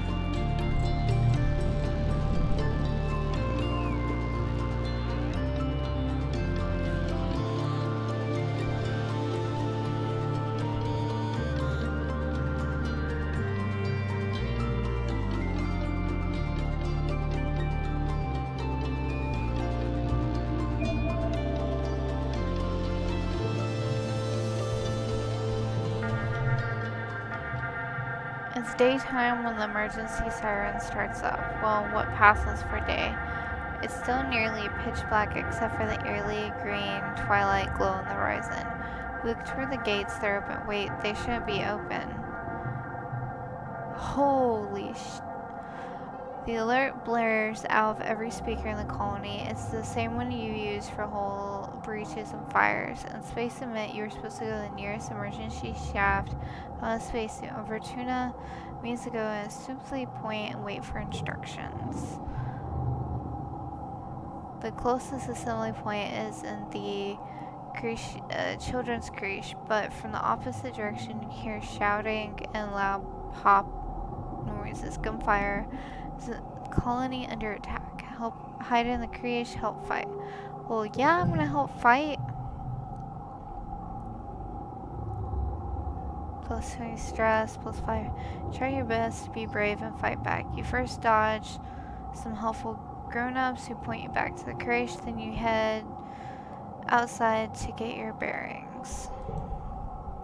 You hear yelling from top of the stairs to command and a commotion in the southeast at geoponics where your parents are working. Go to command.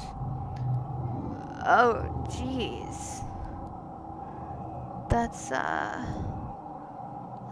gnarly. Security Chief Rat and their 3 officers are defending the door to the command wing. They're too busy to notice you because the terrifying insect creature is slashing with its razor-sharp forelegs. Monster kicks one of the officers and a rifle flies out of her hands and skitters across the ground towards you. Combat. Throw the rifle back to her. You do, and the security officer shoots the monster and inside it goes away, leaving a trail of blue blood that glows faintly in the perpetual light. After the all clear is called, you decide not to tell your parents how close you got to the fight. You know your mom would be furious. After 2 weeks of darkness, with the blue sun barely skimming the horizon, it begins to move higher in the sky and daytime returns.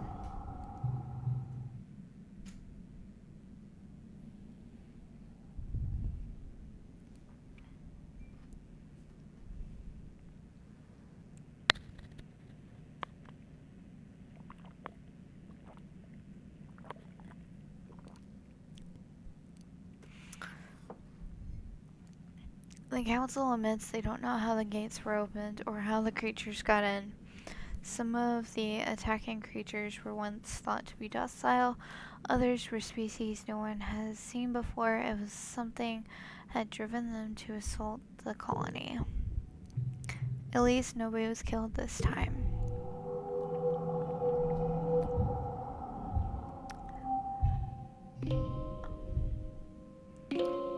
Childhood is fleeting. The game will end when you reach age 20, so you should focus on new skills to improve and friends to spend time with. Use the skills and friends button top left of the screen. Keep track of them. Good luck.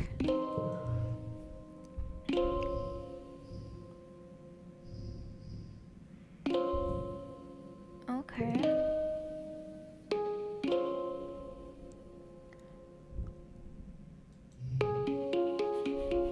I got like a buff to toughness. Let's see. Friends. I'm good friends with Cal and Dice. Kinda friends with interesting.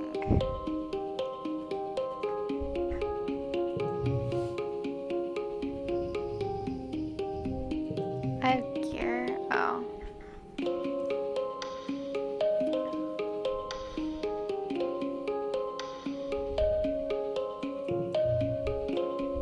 Collectibles.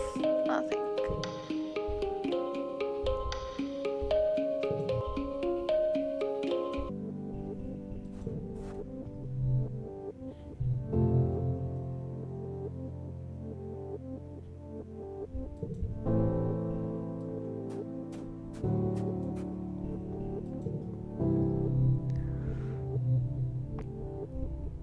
View notice board. It's been a while, but it's time to attend a meeting of the Secret Fun Times Club. Mars started the SFC years ago when you were little kids. Tangy and Tangy agreed to join at the time, but then you all get busy. Other things forgot about that. Tangy died. You mean unused conference room, which Mars says is perfect for a secret club. Club President Mars brings things to order. Tan just the president writing down secrets. Vice President, fun ideas. Your job to come with something for the club to do today. You chose making friendship bracelets and all the supplies you need.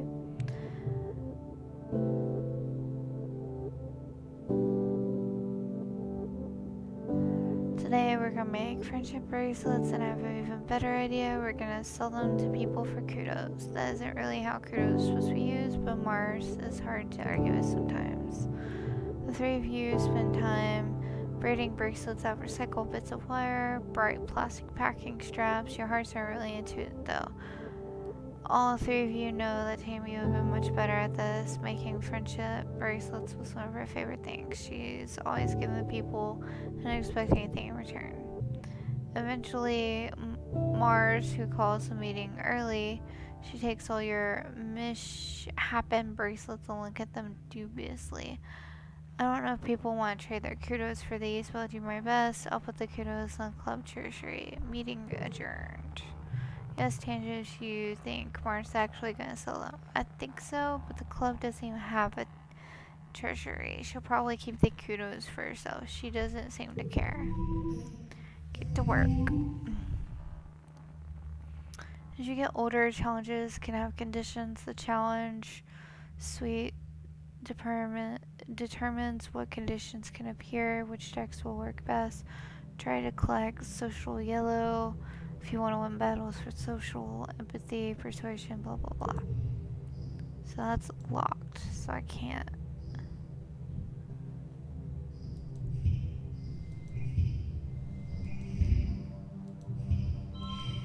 That's 10.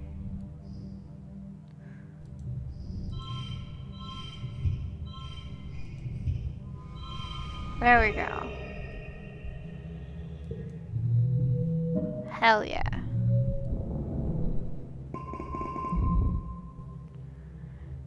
Organizing, perception, kudos, and stress. So much has happened last month since the monster attack during Glow. The idea of this planet as a peaceful utopia has been shattered. Security squads are training new members, keeping close, reinforcing walls, and even installing a few robotic turrets. In class, you have drills on what to do if the colony is attacked. And the second you forgot today was your birthday. Your parents haven't forgotten. They woke you up early with enthusiastic shouts of surprise. Oh yeah, her birthday was like when she first woke up from her like 2-week coma. Virtuman year is only a little longer than a year on Earth, so you've taken up its calendar for birthdays. Yours is in the second month of quiet. Spark snow drifts slowly past your porthole window as you snuggle with your dad. Your mom climbs up too and sits on the edge of your bed. Your dad pulls a bowl of fruit from behind his back with a flourish like a magic trick. At least you think it's fruit. What are those? Bobber fruit, your dad grins. The foragers have been picking these out of the walls. They might look funny, but they're tasty. Try one. You take a cautious bite. Pulp is soft, tastes like lemon, only more blue. I bet you can't wait to join the surveyors out there. Who knows what else you'll find. Venus is not outside the gate. It's too dangerous for kids. Your mom interrupts. I know, but eventually your dad says. Your mom cuts him off again. But not now. Not since the attack. Not with everything we know is out there. Ooh.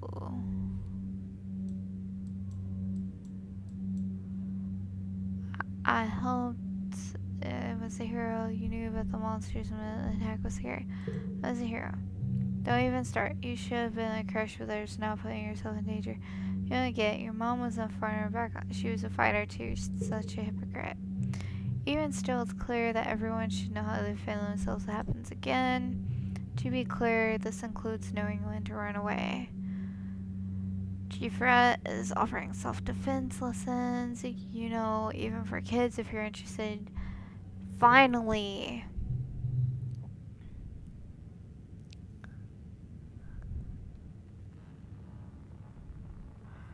Ooh. Interesting. I gotta get a drink for this one. Your mom gives you a stern look. I know your friend Dias has been sneaking outside the walls. If I catch you doing that, I'll put a chip in your ear. You laugh like a joke. Your mom doesn't laugh. What, me never? It's probably not that dangerous. I'll do what I want. I'll lie. Ha. Ha. I've already done it once. Yeah, you better never.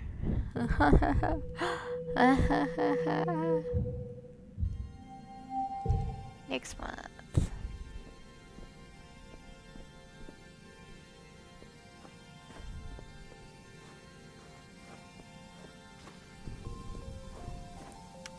Old dude. You look a little worn. Oh yeah, you look a little worn out despite what your mom. I think such a thing is too much work. Maybe some R&R or a lounge. I'll sleep when I'm dead.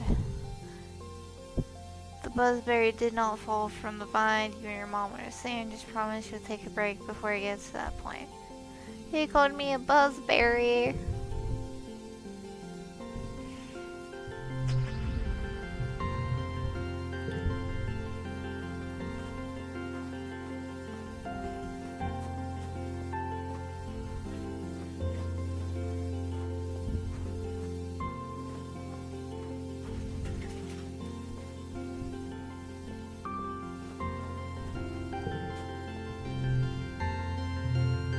Defense training, 15 stress, they'll leave me with like 5. You attend your first session, self-defense class, a small class, unity, only kids, a lot. Well, who the heck are you? You're not the... You could be walking along thinking you're safe within the walls. A flying animal could swoop out of the sky, then what do you do? I'll tell you what you're gonna do. You're gonna shout the beast right in the throat. Hiya! What's this? But only if you learn what I'm about to teach you. The only way to learn is by doing. Who wants to volunteer? That's step 4.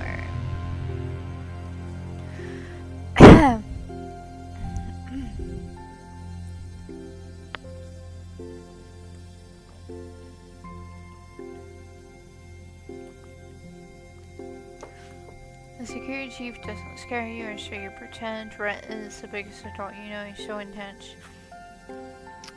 Okay, so I'm of course stalking you through force. What do? I kick it in the face.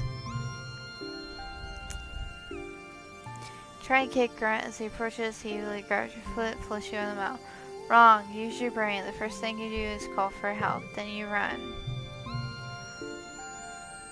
Only engage the enemy when there's no other alternative. No one walks away from a fight without getting hurt. So the first rule of self-defense is not put yourself in situations where you need to fight.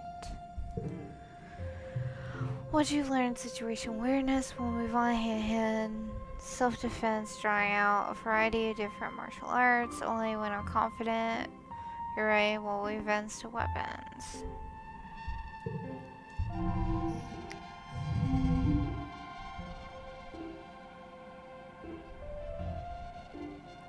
Just need to get 15.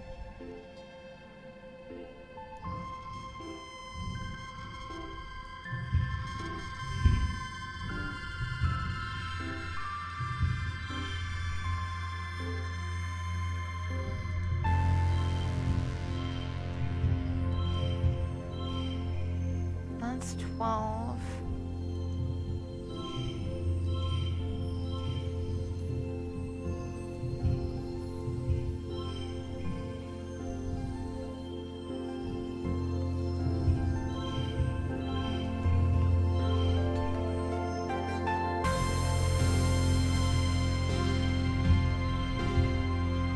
And that's 17.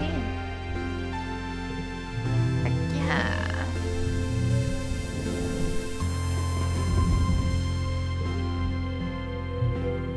And that is 100 out of 100 exhaustion.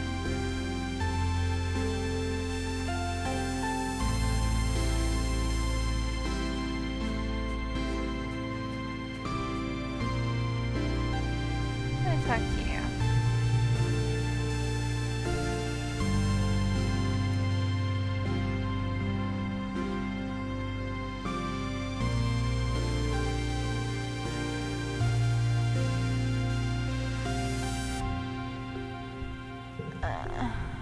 Okay, I don't know what his deal is.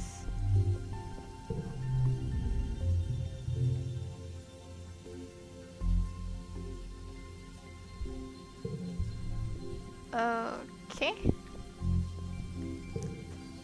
Everybody's pitching a fit today.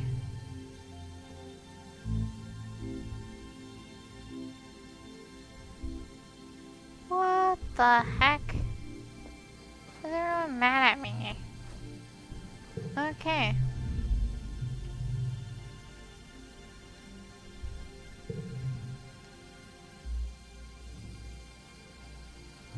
Here.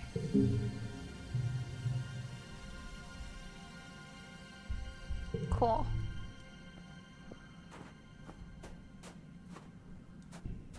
We're gonna relax. Yeah, relax with anonymity.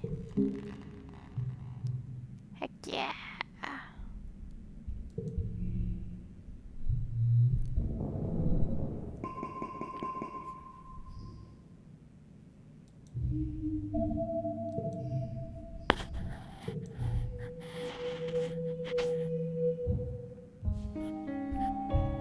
Early pollen. Reset. 10% chance to get a plus bonus. Heck yeah.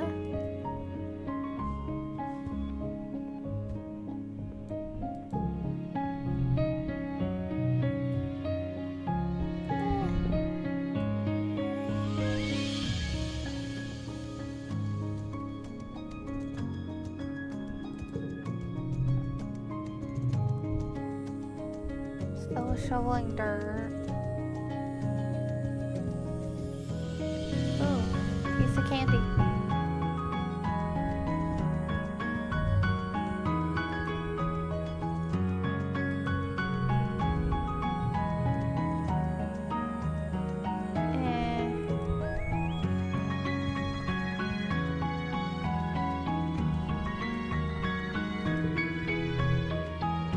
I think I might keep doing the defense training.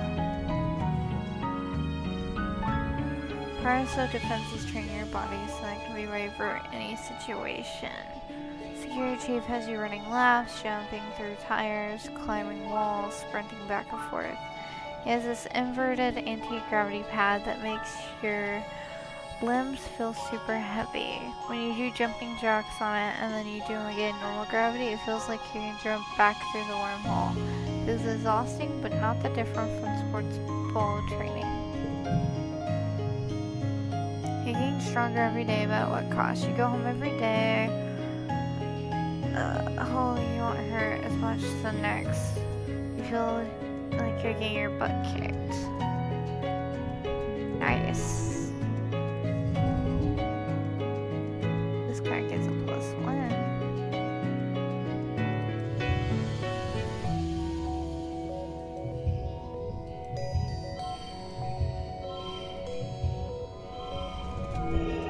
Hell yeah.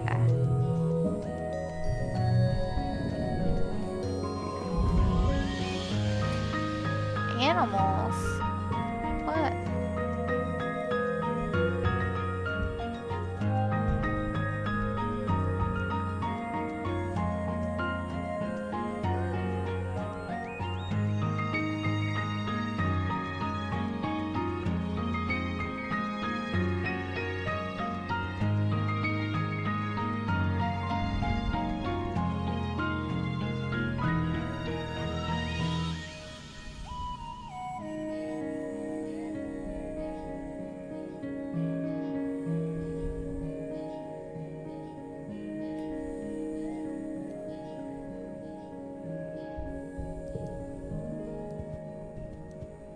See what this chick has to say.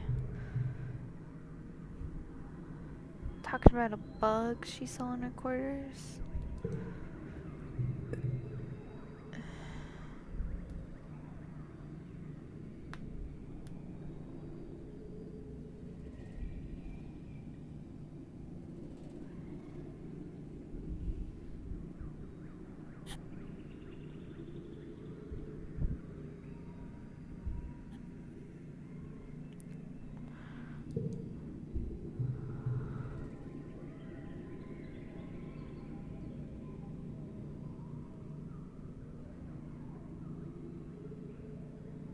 I just realized she has scales. She's a mutant? What?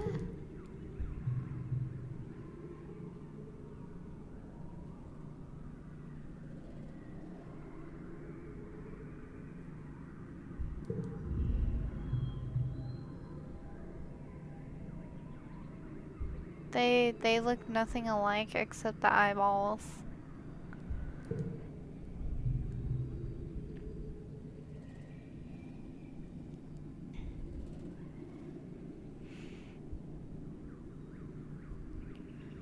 Because my throat's getting sore, I'm kind of not really reading as much. If it's something I feel is super important, I'll read out loud, but for the most part I'm reading in my head because it's a lot.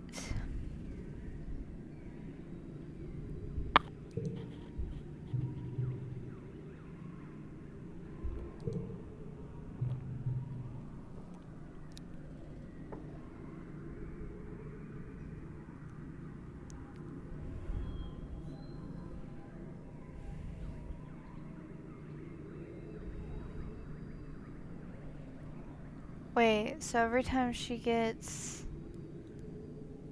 a cut or a scrape, she gets scales?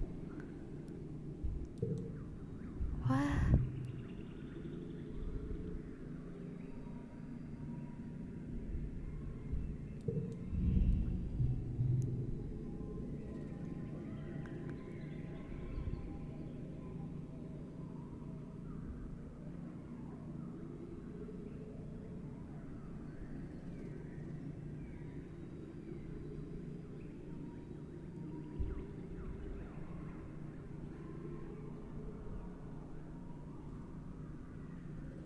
Interesting.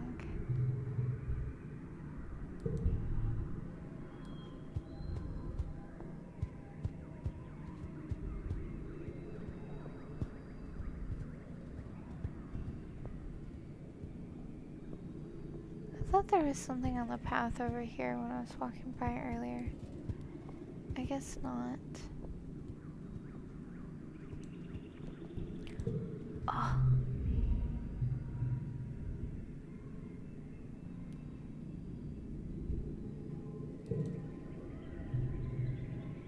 He called me a beanstalk. Oh, he has hay fever.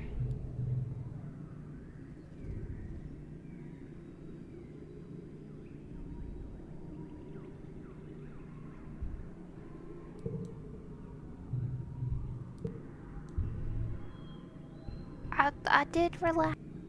4. Doing.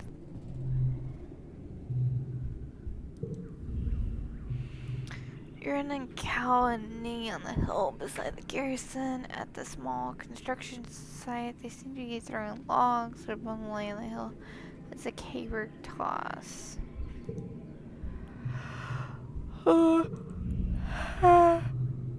Your turn. Choose a thicker, heavier one. Bravery. Challenge mode. Toughness challenge. Okay.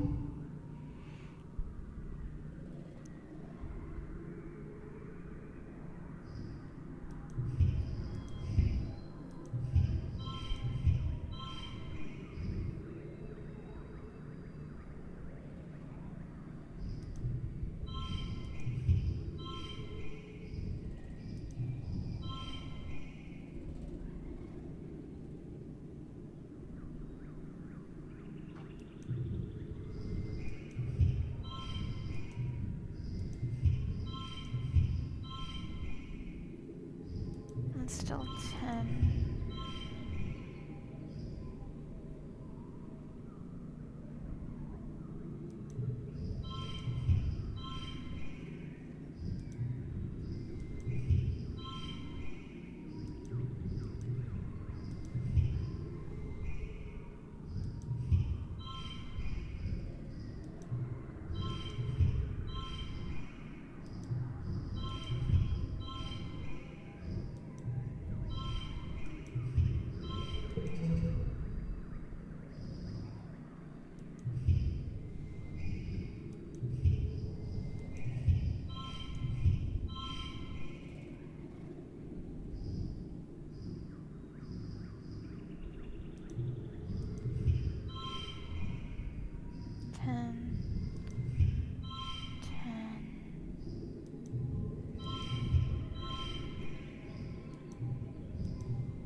Last round.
Yay.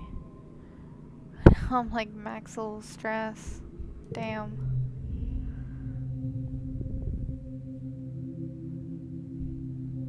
Your birthday? Oh. Valentine's Day.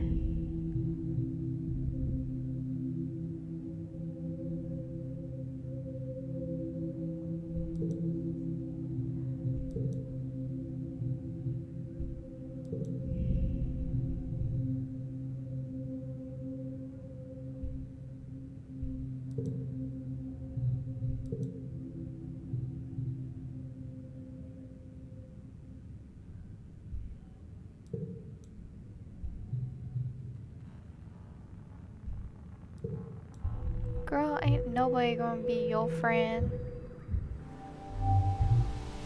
Next month. Need time off.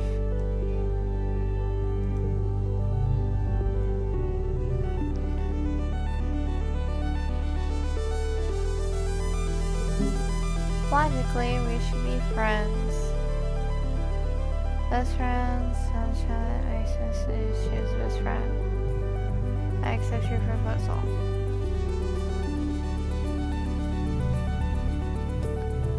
Does this interest you? Oh, nice. I'll find something to do with it. Done.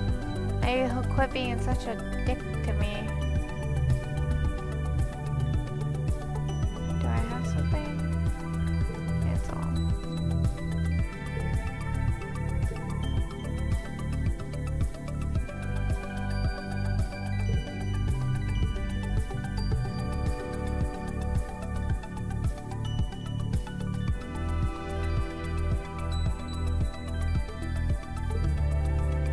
Sure, kid. Whatever you say. Alright, Daddy-o. Phone animals when you're greater. Still no. Too stressed. Cool. Huh, nobody picked her.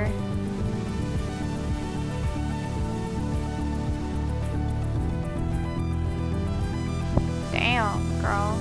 Nobody picked you. That sounds like a you problem. Relax.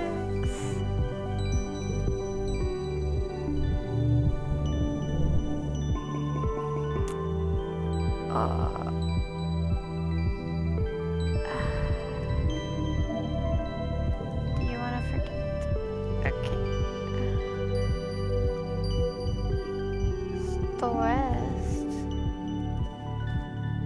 Stress free.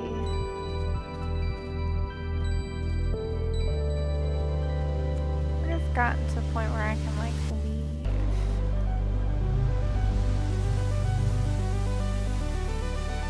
No. Of course not.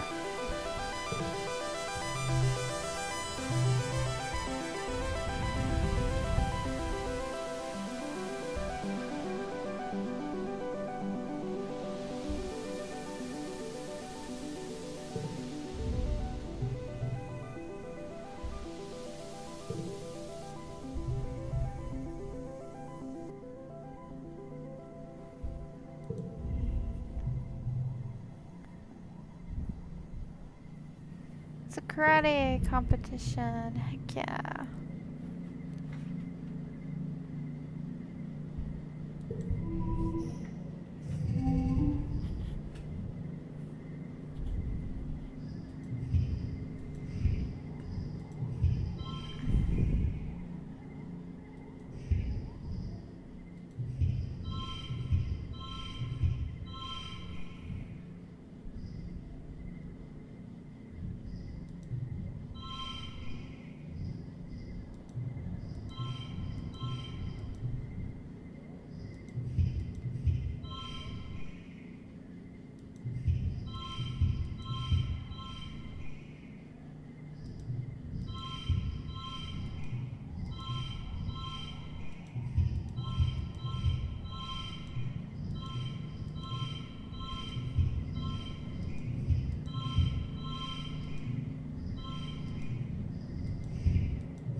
back in time for that nude festival.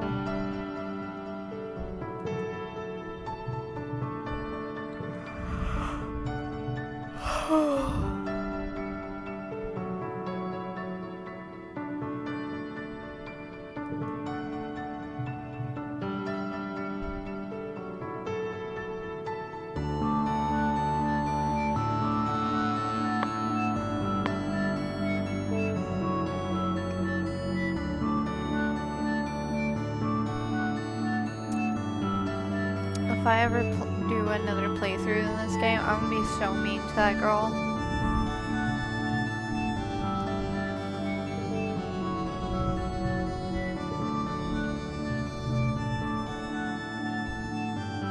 Alright, last time I did the science fair.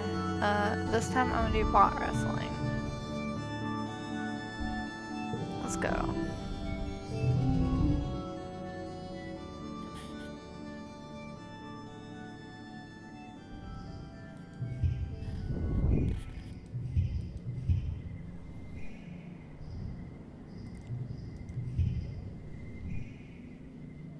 That's 9.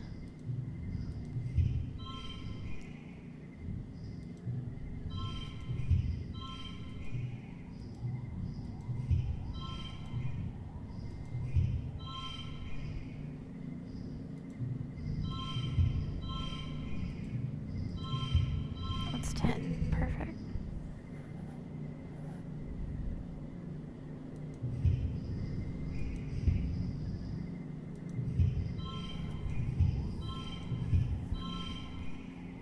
That's 18.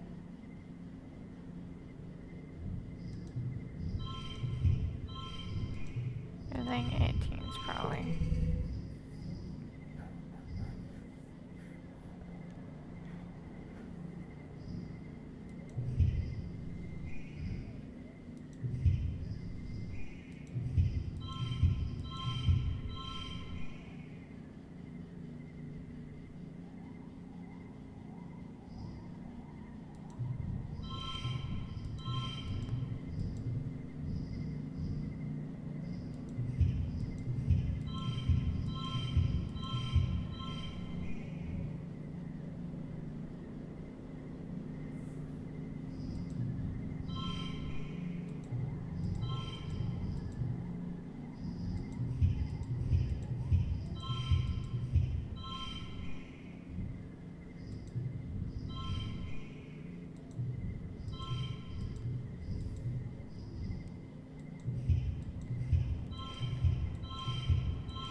And with this month, I think we can safely end it here.